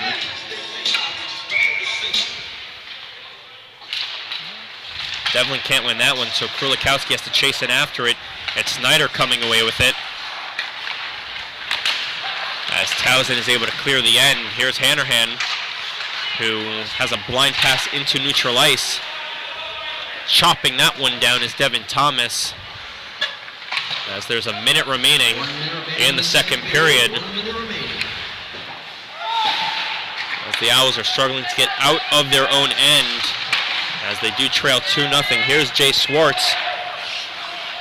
Krulikowski can't handle that outlet pass, but they're going to say he did get a piece of it, even though he couldn't handle it. So no icing, as it did go the length of the ice. Devin Thomas stays with it. He's at the right wing side. And it looks like he's going to turn it over, and he does. Towson is sprung along for a breakaway. This is Klingerman. Klingerman makes a move, and he scores! One too many Deke. Salomon tried to stay with him the whole way. 26 seconds remaining in the second period. And that's a huge goal for the Towson Tigers, who now go up by a score of 3-0. Temple defense caught standing around and puck watching, and before they knew it, he was going the other way. Breakaway. Made a couple of nice moves. Not much Scott can do again. Getting left out to dry. And it hurts even more, especially at the end of a period. And Towson might not be done as they tee up a shot and just barely missing. As Powell comes away with it, looking for Nacero. Nacero's chasing after it, but it's Comello in his own end with 8 seconds to go. They say it's deflected in. So Lombardi finding Powell, and Powell's just going to eat up the clock. And that'll do it for the second period. Towson on top, 3-0. A period that started early for Towson as they were able to get the first marker just 15 seconds in, and then with 26 seconds remaining, they get another goal, the first even strength goal of the contest. Towson leads it 3-0, but that will do it for our second period of play. When we come back, intermission analyst Patrick Johnstone will join Aaron Sherman.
welcome into the second intermission report with Patrick Johnstone. He's back.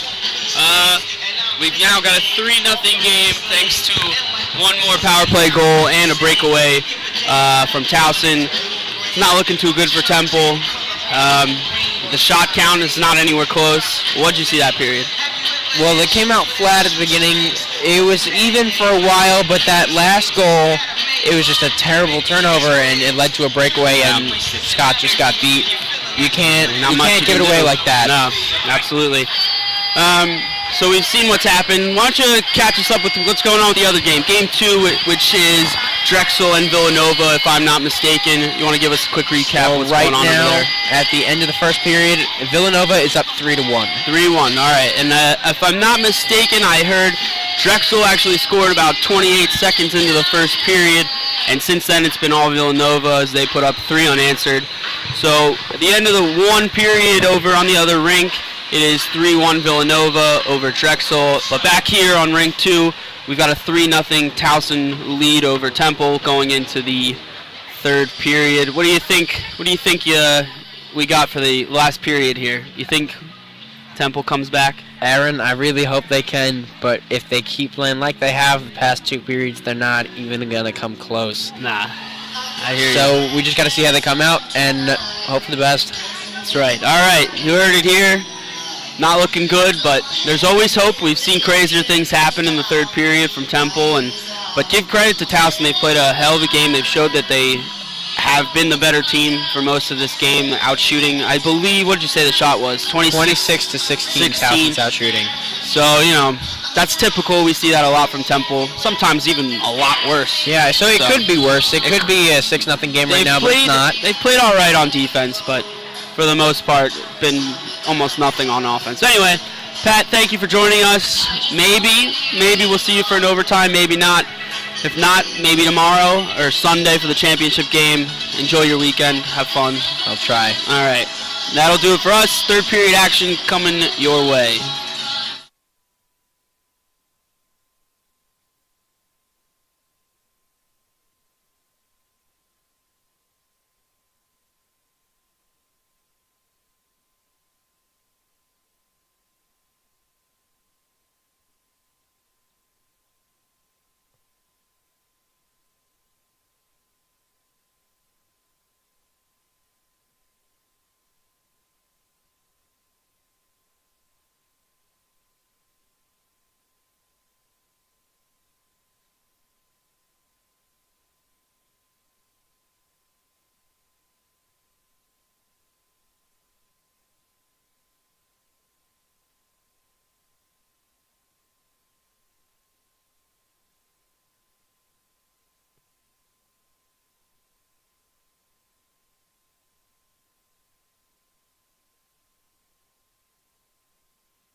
And welcome back in for third period action as the number 6 seeded Temple Owls are seemingly one period away from their season ending at the hands of number 3, the Towson Tigers, who are already 2-0 against Temple this season.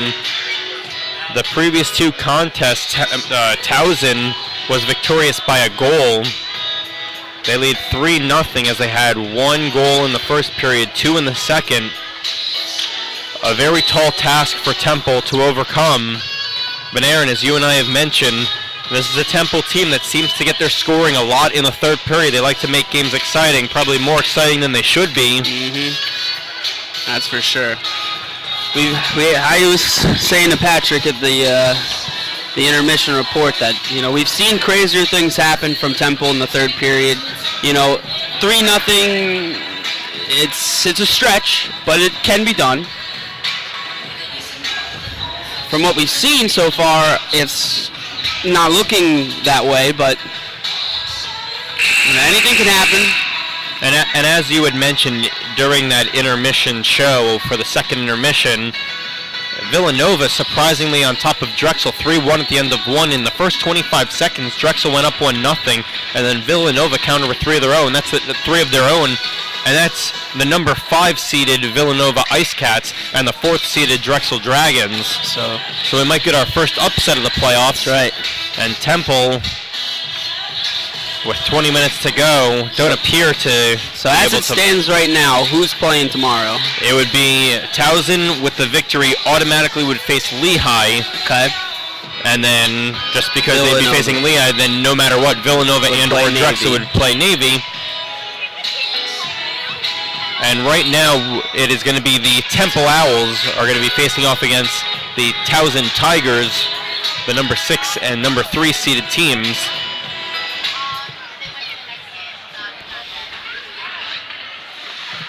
Funny enough, Aaron, a spectator asked us who's playing, so that's why we had to give them a little refresher. That's right. They're not tuned into the broadcast. You guys at home are tuned in. I got not much to say about that. She's just excited. She wants to see some playoff hockey. She came to the right place. I can't blame her. I grew my beard out for this. She came to the right place, and hey, here we go. Third period underway. Towson on top 3-0. 2 of those came on the man advantage, as Patrick Hanrahan has it behind his own cage, being hemmed in by McGuire, who has 1 of those 3 goals. Shot on, save there by Salomon. Didn't know if he wanted to cover up, then decided he wants to cover up, then decided he didn't want to cover up. Now he's covered it up. 19:37 remaining in the third period. I think we had a little bit of that extra water around the crease, as we like to talk about. I think there was more miscommunication between him and Hanrahan, so that he wanted to originally cover it up. And then I think it gets stuck there, and just a mess. Just a mess. And here's Towson with the puck, trying to extend the lead, make it an insurmountable 4-goal lead in the third. Yeah, I would say the next goal needs to go Temple's way, or you can pretty much put a fork in this one. 19:22 remaining in the third period. Milanesi at the left wing side uses the board, find Kumpf. Kumpf gains the line, works it on over Hanrahan. Hanrahan tees up a high shot. Not sure if Stewartson got a piece of it. It appears like it's going to stay in the end. So Stewartson did get a piece of that one. Hanrahan with a really prime opportunity within the first minute, as only 50 seconds have elapsed in this third period.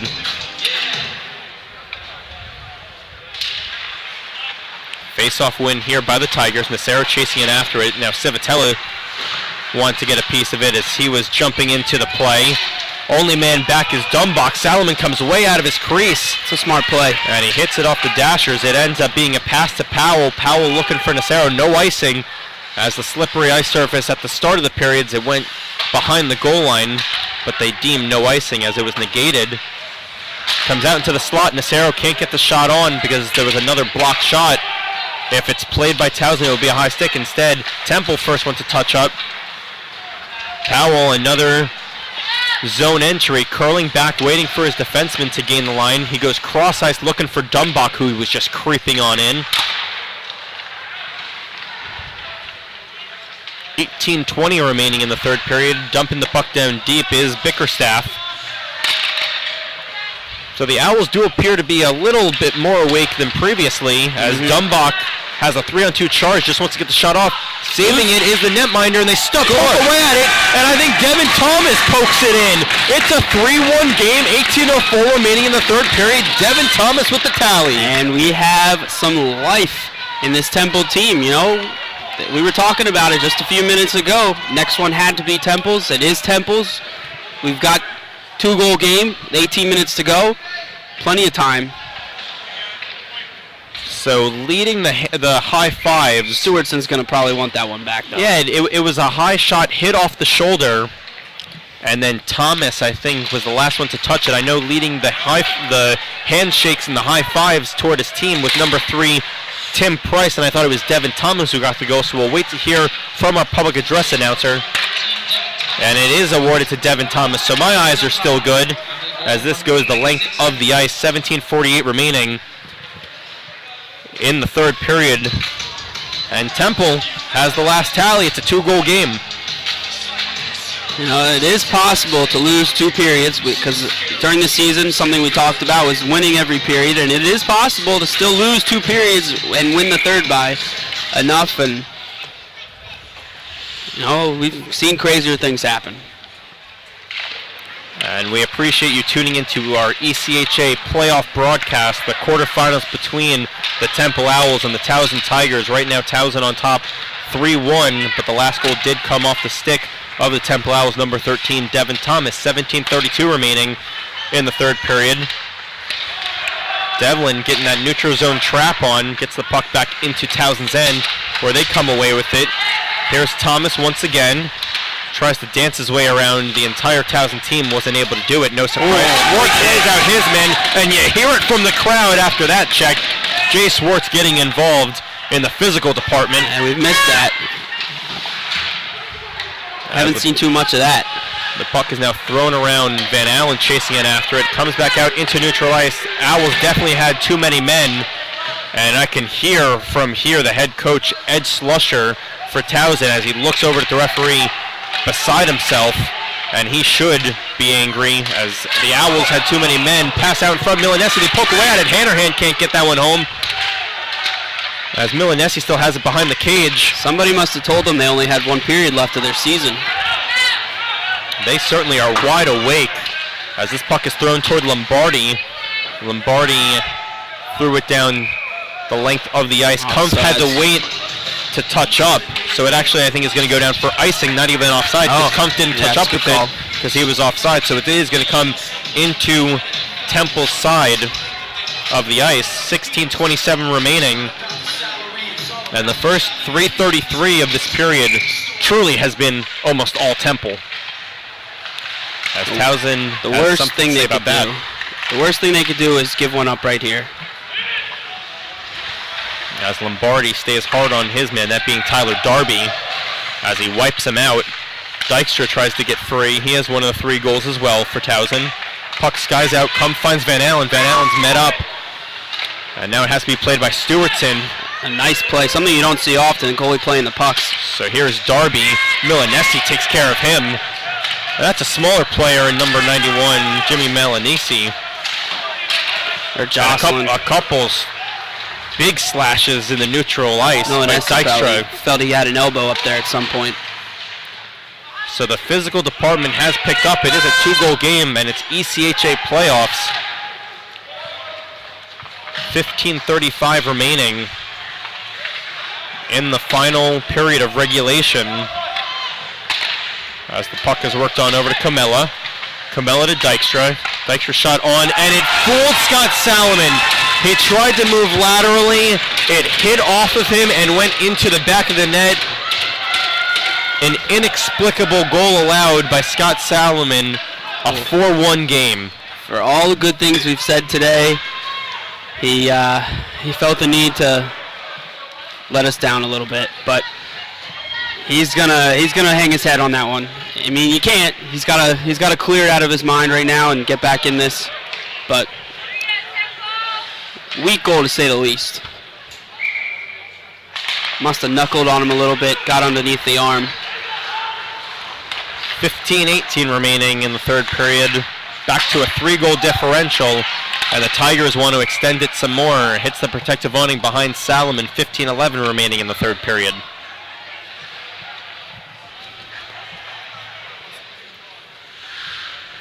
Nah, he's picked his team up pretty much all game. Now it's the team's turn to pick him up.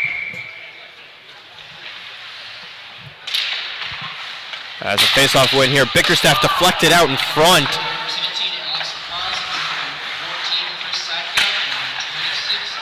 And then they are able to keep the end. Here's Powell punching it on forward to Nacero. Nacero gains the line, absorbs a couple stick checks, stays with it in the near board corner. As now McKenny tees up a howitzer, goes well out of play. 14:44 remaining in the third period.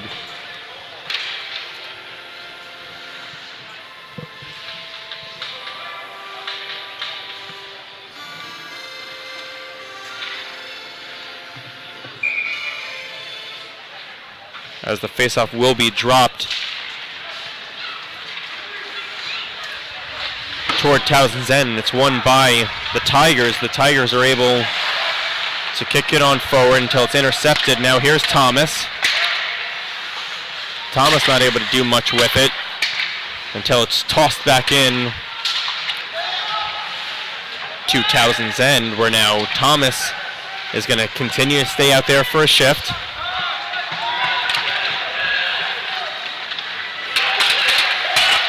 Gaining the line here cleanly are the Tigers. 14:08 remaining in the third period.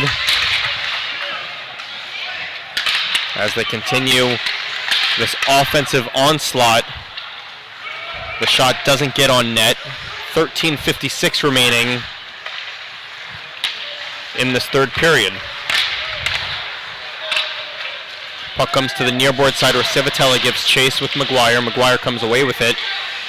And now poking away at it is the senior in Tim Price, who spins it around. It's picked up by the Tigers. And this is what we saw in the first two periods, where Temple would get in their own end and just turn it over a lot. Blocker save there by Salomon. Well, it's tough, you know. You come out firing, you get yourself a goal, and then And Dumbach appears to be in a lot of discomfort as he blocks the shot. Save there by Salomon. It's a good save. Moved over nicely. And still staying on top of it is now Powell, as he gets wiped out by Dumbach. Dumbach has a couple extra words for him. And it's a 3-on-2 break. Krulikowski gains the line, gets his pocket picked. 12:55 to go in the third period. Swartz wanted to keep the zone, was unable to. 12:50 to go. As Swartz picks up the puck, takes a shot, doesn't get on net. Here's Krulikowski. To nobody. And then Kumpf has one extra swipe to make sure it stays a little more deep. Krulikowski with the puck as he has hemmed in his man. Towson on top 4-1. 1 goal in the first, 2 in the second, already 1 in the third. A lot of screaming and yelling from the fans right now. I'm not really understanding why it took so long to blow it dead. And finally it's blown dead. Kumpf, I think, just drew a penalty against Towson. And Swartz is telling Kumpf that he has to stop it. Stay back. So Kumpf took a punch to the chops. And I think Temple's going back to the power play. You know what? All season long, Kumpf's been the one in the penalty box, but sometimes he understands the magnitude of games. This is a big game. He didn't take a retaliatory penalty. Owls on the power play. Kumpf leading the Owls in penalty minutes all season with 85. So he's very familiar with the loneliness of the penalty box, but instead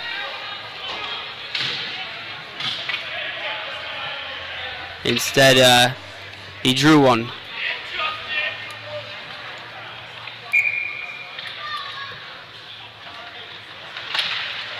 As they're able to win the draw back are the Tigers. Shot on, looking for a deflection out in front. They continue to poke away at it. It is loose. McKenny can't pounce on that one. They jam away at it. Still trying to poke it free is Lombardi. Coming away with it now are the Tigers. Getting that one out of midair is Joey Powell. Somehow they keep that one out. Stewartson is stickless as the player hands it to him. Finally gets that stick back now. As it's worked behind the cage where Powell is. Here's Ryan Dumbach. Dumbach is able to gain the line. Good to see him out there for another shift after taking a hard shot. 1:13 remaining to the man advantage for Temple. 11:20 remaining in the third period. Owls down by 3. Cross-ice feed. Powell chasing in after it.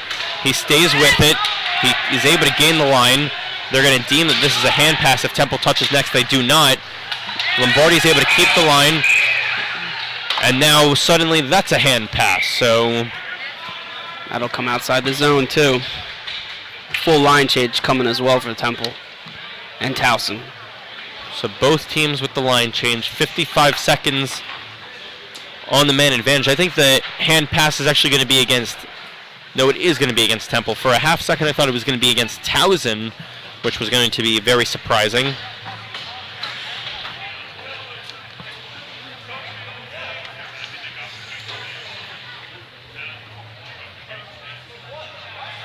So the linesman's talking to Lombardi right now. I think Lombardi is getting a penalty. I think at the end of this, Jason Lombardi is getting a penalty. And I don't know, it might be a 10-minute misconduct because the puck is not being dropped in the Owls' end.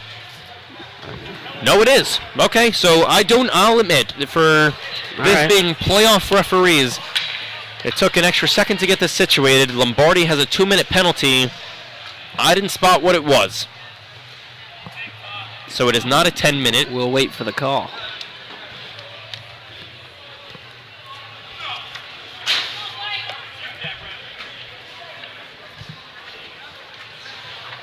So it's going to be 4-on-4 for the next 55 seconds.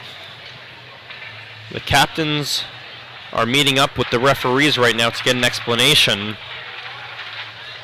As Jason Lombardi is going to sit in the box for 2 minutes. We will wait to hear for what. So 11:05 remaining in the third period. 4-on-4 play to go. So here it is. Salomon covering that one up. Just 4 seconds gone.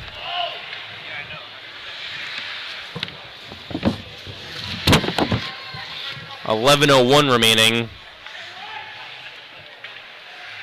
in the third period.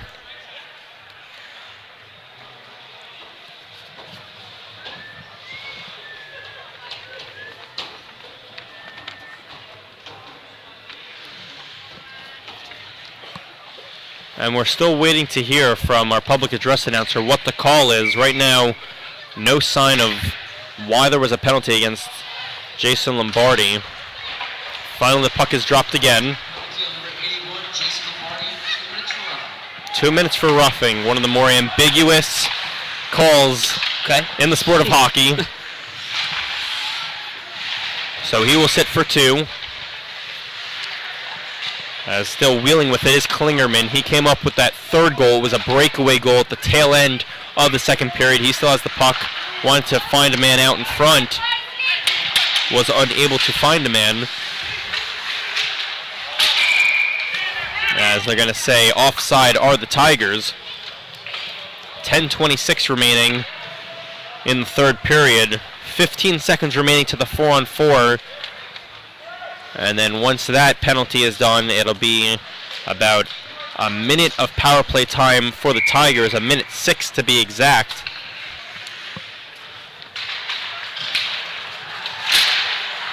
As Hanrahan picks up the puck, throws it toward the net, not on net. Devlin picks it up for the Owls. He gets tripped up, no call from the trailing referee or the referee on top of it. I'm all right with that. Now Hanrahan takes care of his man. And to the man advantage now are the Tigers, who already have 2 power play goals. As the Temple fan base has come here in large numbers, you can probably hear a lot of the fans as they started a Let's Go Temple chant moments ago. 9:45 remaining in the third period, 4-1 Towson. 35 seconds remaining to the man advantage as the Tigers try and set up. Hanrahan takes care of his man. Shot on, save there by Salomon. Another big hit by Hanrahan. He's trying to wake up his team. And then Kumpf takes care. And then there's a slash behind the play. As the play is still going on, 15 seconds to the power play. Another high stick against Devlin. Not detected. And then Devlin wipes out his man, and that's a penalty. Shot on, saved there by Salomon. He's still not getting up. And I hear the head coach of the Temple Owls, Rowan Bassetti, yelling. I don't know if he's yelling at Devlin for taking an ill-advised penalty. And now fisticuffs are going to start flying. This is playoff hockey, and it is getting real intense as there is more than just pushing and shoving.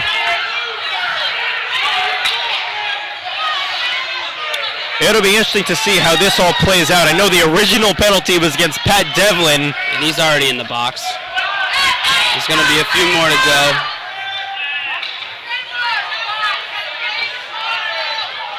As this one picked up its intensity real fast. Hey, for a lot of these players, Pat Hanrahan was in the middle of it. And Scott Salomon's now having a word, as I know a couple players are not pleased. So 2 ejections for Towson. And the Temple fan base is happy. I don't know if any Temple players are at least ejected. But you know what? This is something I brought up early with the 2, what I had thought were going to be goalie interference calls against Temple. Sometimes when you let things go, especially in these big situations where there's a lot of pressure, there's occasional times where things are going to get out of hand. So 4 seconds remain to the Lombardi penalty. Nothing else put up on the board. I can only imagine they have to sort out this entire thing, so it will take some time. Devlin laid out a big hit. I happen to think it was clean. I thought it was a little high. I thought it was a little close, too close to the head, which is, I'm pretty sure why they're But now, even if it's high, Devlin doesn't take that penalty if the slashes before were detected. Correct. I agree with you on that. But, you know, something, granted it was the high school level, but something that happens when you play in your potentially last game of the season is, you know, you feel like this is it. This is my last game. This is all the marbles I've got. I'm putting them all out on the table, all of my cards. And Pat Hanrahan, this is his potentially last game as a Temple Owl. He was right in the middle of that one. And you really, at some point, you're like, I got to stand up for myself. 4-1 game. As now the Towson fans are yelling at the Temple fans even, so this is really heated. Gotta love playoff hockey, don't you? And this is the first of 5 games. There's obviously another game going on across the way between Villanova and Drexel, and if you think that a team from Pennsylvania and a team from Maryland are heated, I can only imagine what 2 Philadelphia hockey teams are doing when it comes to playoffs. Yeah. As they are still going to sort this one out. I don't think it's going to be sorted anytime soon. I'm actually a little surprised even the Towson fan base is getting into it with the Temple fans. So we did see 2 ejections, and if I caught the numbers correctly, it was number 16, Ryan Butchagrassi, and number 24, Tyler Darby. Just a quick update on the game across the rink. It's now 5-2 Villanova, so they've added Villanova. 2 more, and Drexel added 1 more with 12 left. Just under 12 left in the second period. Well, who knows? The way that it's going to take us a couple extra seconds to get this one situated, that one may end up ending. Even a goalie change over there, too. Wow.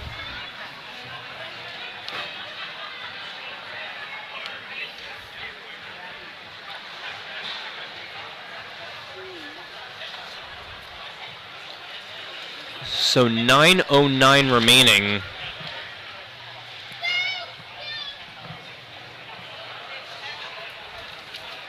In the third period, in what has been an exciting game.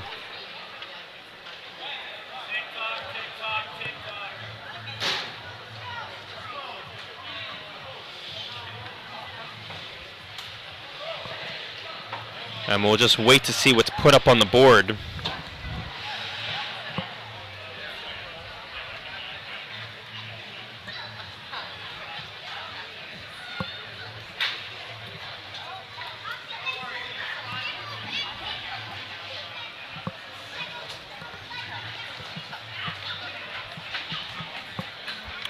And Justin McKenney just mouthed on over here. Let's give both teams 5 and a 5, and then let's move on. One person is who is that? Swartz? Jay Swartz. He's making his way to the dressing room.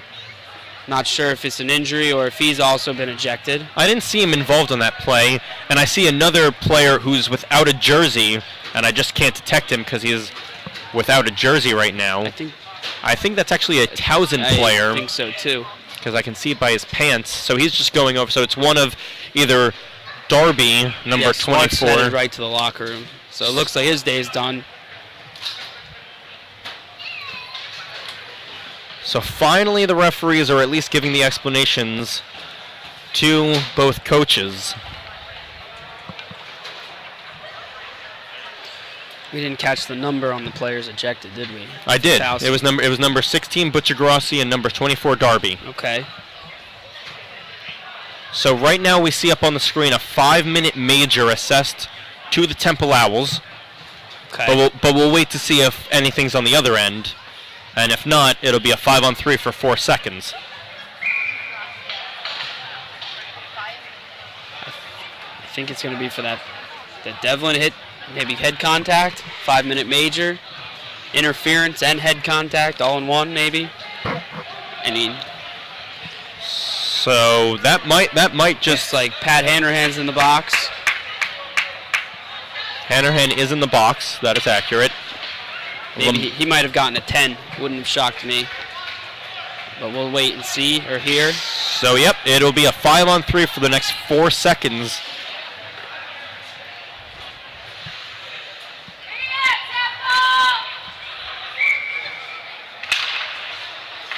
As Towson's able to win the draw. Lombardi's free, so it's now a 5-on-4 for the duration of 5 minutes, with it being a major. Towson can score as many times as they would like. As it's now worked onto the left face-off dot, now along the goal line. Comes back to the point to Snyder. They work it now to that left face-off dot. 5-minute major for interference to Devlin.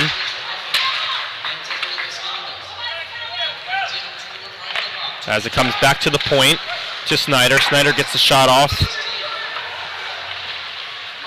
Doesn't get on net. Snyder with another shot. Still doesn't get on net. 8:22 remaining in the third period. Puck finally is freed to that point. Now it's at that left face-off dot, top of the circle. Here's Stello trying to work the puck down low. Dumbach out in front, gets the puck free. Snyder at the right point, able to keep the end. Once again to McGuire. Back to Snyder. Snyder fakes the shot, trying to open up a lane. Here's McGuire. McGuire curling back, nice move. Shot on, saved there by Salomon, gets the paddle free. And then a very quick whistle as Scott Salomon appears to be in a little bit of discomfort. Looks like a pulled groin muscle.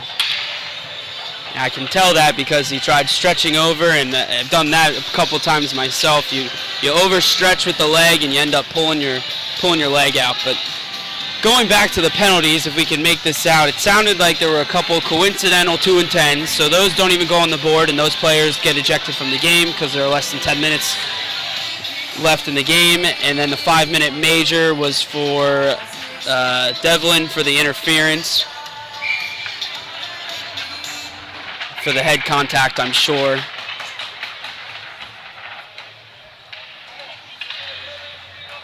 As the referees are still trying to sort out everything, I just think they want to make sure that they know when the players are allowed to go free, because as you had mentioned, if players are just getting 2-minute coincidentals, it doesn't go up on the board. So after 2 minutes, they can't come free. They have to stay in that box for 2 minutes, and then after that whistle. But I think those same players that got 2s were also getting 10s? They also got 10s, so they're out. They're done for the day. But then, so what's Patrick Hanrahan in for? If Devlin got the 5-minute major? I'm not sure.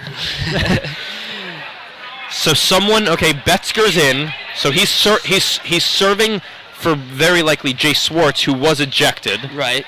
Still not sure what Patrick Hanrahan was called for. And why there's nobody in the Towson bench, the penalty box, excuse me.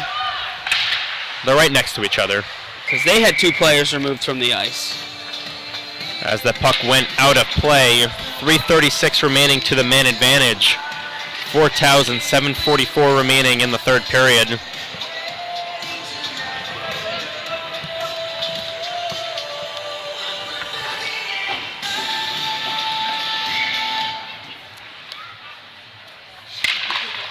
Face-off win here by the Owls in their defensive end. Good clear here as they're able to eat up some clock as it's come on towards Stewartson. Price stays on top of him. There was certainly some contact there too, but nothing will be called. Nothing too malicious. They look like you never know at this stage in the game. True. Sometimes all it takes is a little bit of contact and suddenly it just sparks a fight. 7:35 remaining in the third period. About half of that will be played on the man advantage for Towson as they're able to come into neutral ice and then gain the line. That's Comella, who had the 4th goal for Towson. They reverse it back, trying to look for a man at the point. Instead, it gets picked up by Price. Price finds Kumpf. Kumpf curling back, instead turns it over. And once again, it's Towson trying to get through, but McKenney dives to try and get the puck out of the zone. And then Kumpf takes care of his man, has a couple extra words. Still nothing called. As McKenney almost gets wiped out, is able to stay on his feet.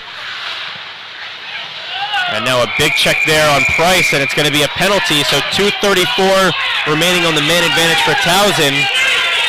And the Towson side of things, they're not too pleased.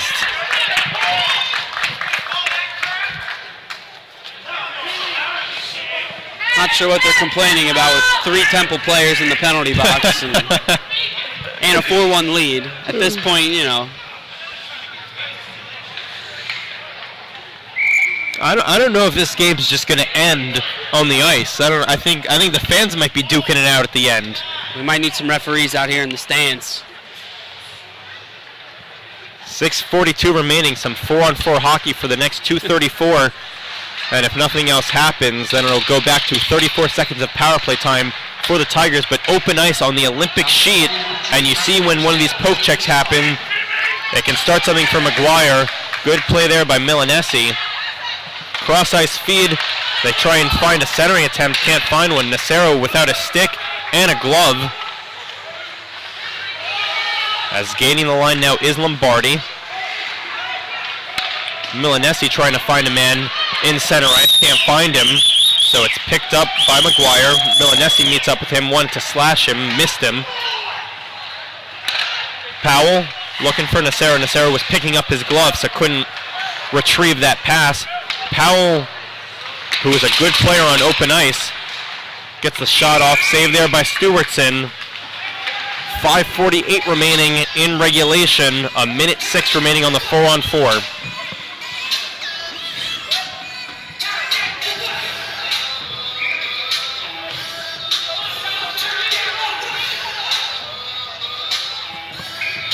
As Nick Fuchs and Anthony Civitello will be the defensemen for the Temple Owls. Big draw win by Klingerman of Towson, and then he falls down like a sack of potatoes, draws the penalty.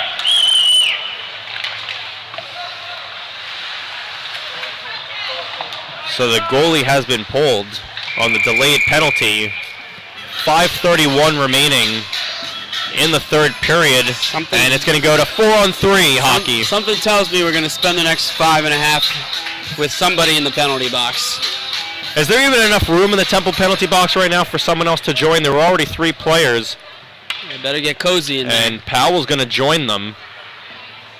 If you can see the netminder with the hat on, that's Zach Burkhart. He is actually on the bench, and then those other 4 players are sharing a very small penalty box. So 4-on-3 hockey for the next 45 seconds.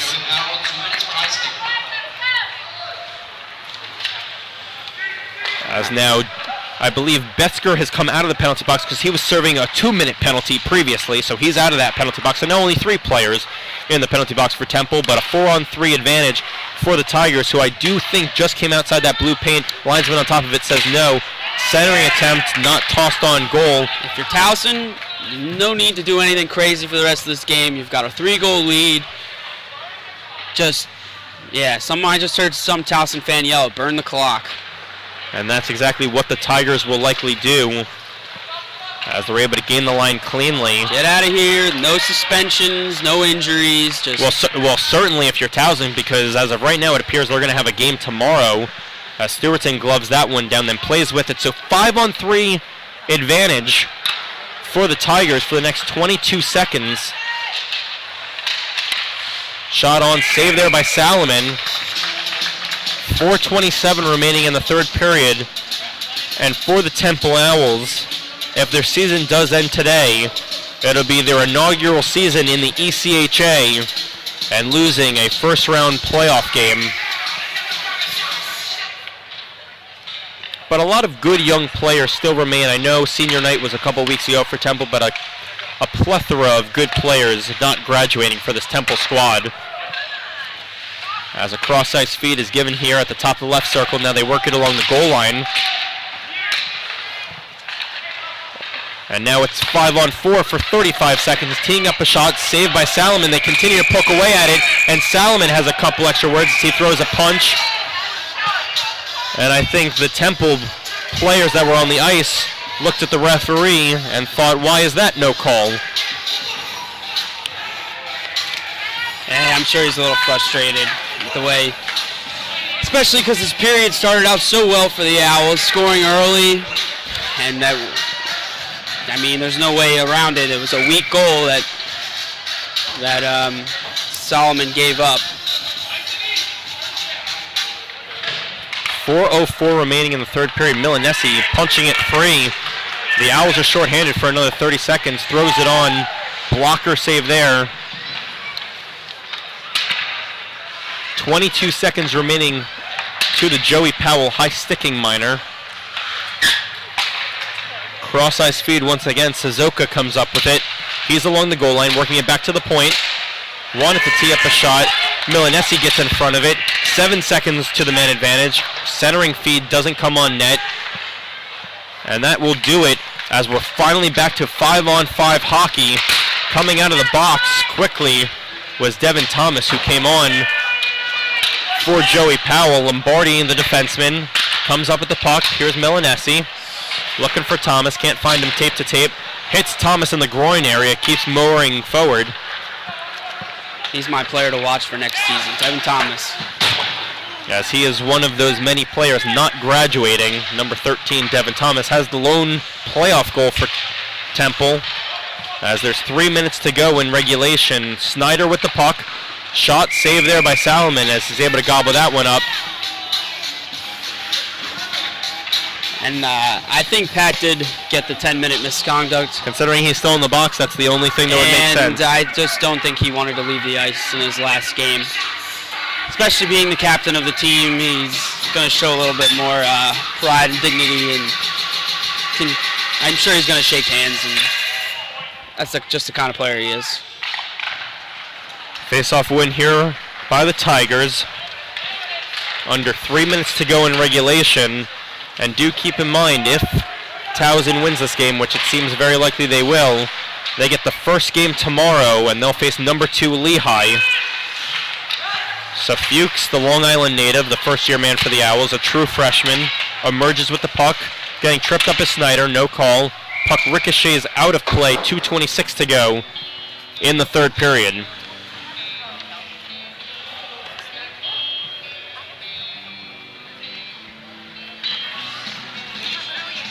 Face-off will be dropped deep in the Owls' end.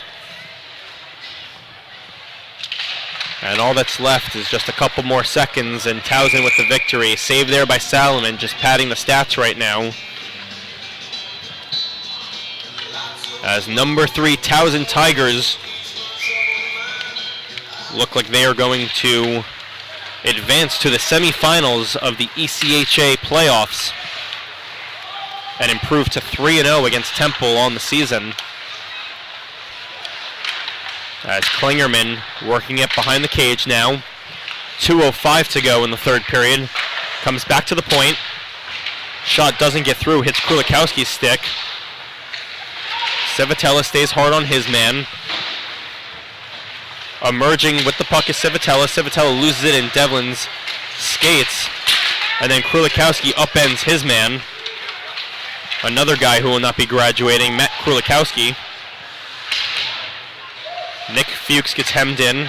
They're working along the goal line. Big check there by Nacero, and he's going to go off for a penalty as Dan Nacero, with 1:35 remaining in regulation, wants to pad that season total of penalty minutes, give him 2 more. Nacero's got a few extra words. That's part of his game. It is part of his game, but down 4-1, and honestly, they had 5 shots to the first 2 periods. There's really not much to say. Right now, 5 black sweaters on the ice for the Owls, but Nacero picked up a penalty, so it looks like Price is slowly going to skate to his team's bench.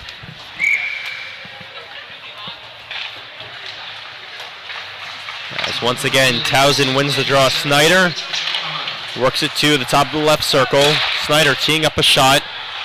Hit Stella in front. Didn't beat the netminder, being Scott Salomon. Now comes along the goal line here. Stella once again trying to creep in deeper. Save there by Salomon. There was a rebound. Trying to shovel it out was Dumbach, unable to. 1:08 remaining in regulation. Dumbach trying to meet up with McGuire. McGuire gets the puck behind the cage. 56 seconds remaining in regulation. As they work it now, as they're just trying to eat up more clock, it appears. Toe save there by Salomon.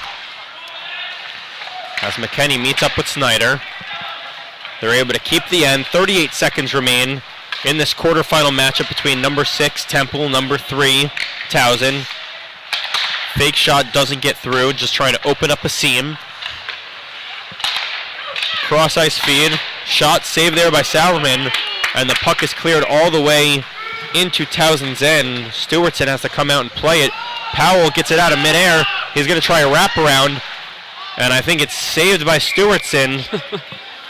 So that would have been quite a way to end this game. Powell could have had a shorthanded goal. Yeah. But with 13 seconds remaining, we will make it official. Towson will advance and play tomorrow. I believe that will also be a 4:30 puck drop, as they will face Lehigh. So that's the number 3 team facing the number 2 team. And you and I will be there. And you and I will be on the call tomorrow. 10 seconds remain in Temple season, as it seems like they're more or less peeling off. Price is going to chase in after this one.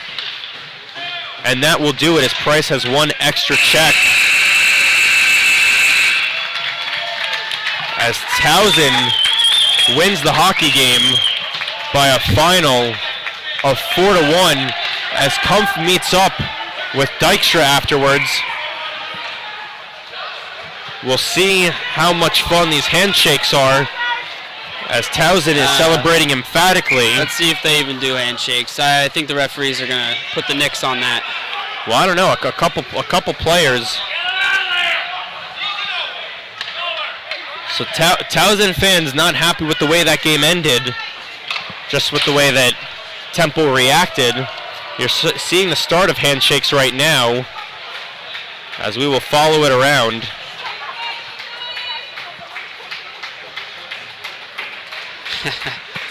We love seeing the reactions of some of them. This is, they always talk about it in the NHL, but this is the greatest tradition of hockey. You don't see this in very many other sports where they'll shake. I mean, in football you see it at the end of the games, but you always see them out there with tons of cameras, and this is just players. This is just mutual respect. For as much as they battle, for as physical as the game is. Exactly. It's just a good contest between 2 teams. But as we mentioned, Temple season is officially over. So thank you to everyone who has tuned in for Temple games. If you want to catch Aaron and my coverage for the rest of this weekend, there's 2 semifinal games tomorrow. We already know that Towson will be facing Lehigh.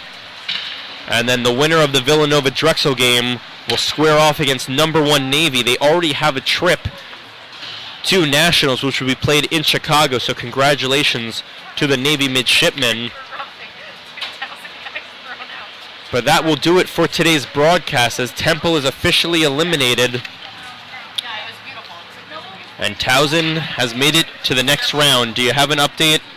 The end of 2, Villanova still leads Drexel 5-2, as we mentioned a little earlier. So that's what we have right now, and we will continue to keep you updated with tweet updates. Last person to leave the ice. Who do you expect? Not surprised. You know he's going to soak that one up. He has now officially come off the ice. It was Patrick Hanrahan. As his Temple career is over, I followed it for 4 years, and he is really he's a special talent. He's a great player, an even better guy. Comes from a great family. I've met his mother, father. I've even met his grandpa on multiple occasions. So very hard to see Patrick Hanrahan leave the ice surface, donning the cherry and white for the final time. They're going to miss him. That's for sure. Good captain, besides all the stats he put up. Any final words for you, Aaron, on this game? Well, I think all of my pre-game points were pretty much covered through this game. Not enough shots for Temple. He didn't stay out of the box. Chippy game. The goaltending, you can't blame the first 3 on Solomon at all. But the last one, which was the dagger shot, you can 100% say that was on him, especially when they came out in third period, looked like they had woken up. They made it a 2-goal game. As for Towson, they looked like a solid team. They looked like they could play with anybody here. The goaltending, we didn't really see too much action from him. He was good for what we saw. And I look forward to actually watching him play maybe against, no offense to Temple, a little bit better of a team. Because he is as big as he is. He looks like he's going to, make a bunch of stops and keep them in the game. But, we're going to have some good games tomorrow. There's a couple good games remaining. So thank you for tuning in. That will do it for Temple season, but stay here on this channel for tomorrow and Sunday's championship game of the ECHA playoffs. Have a good night.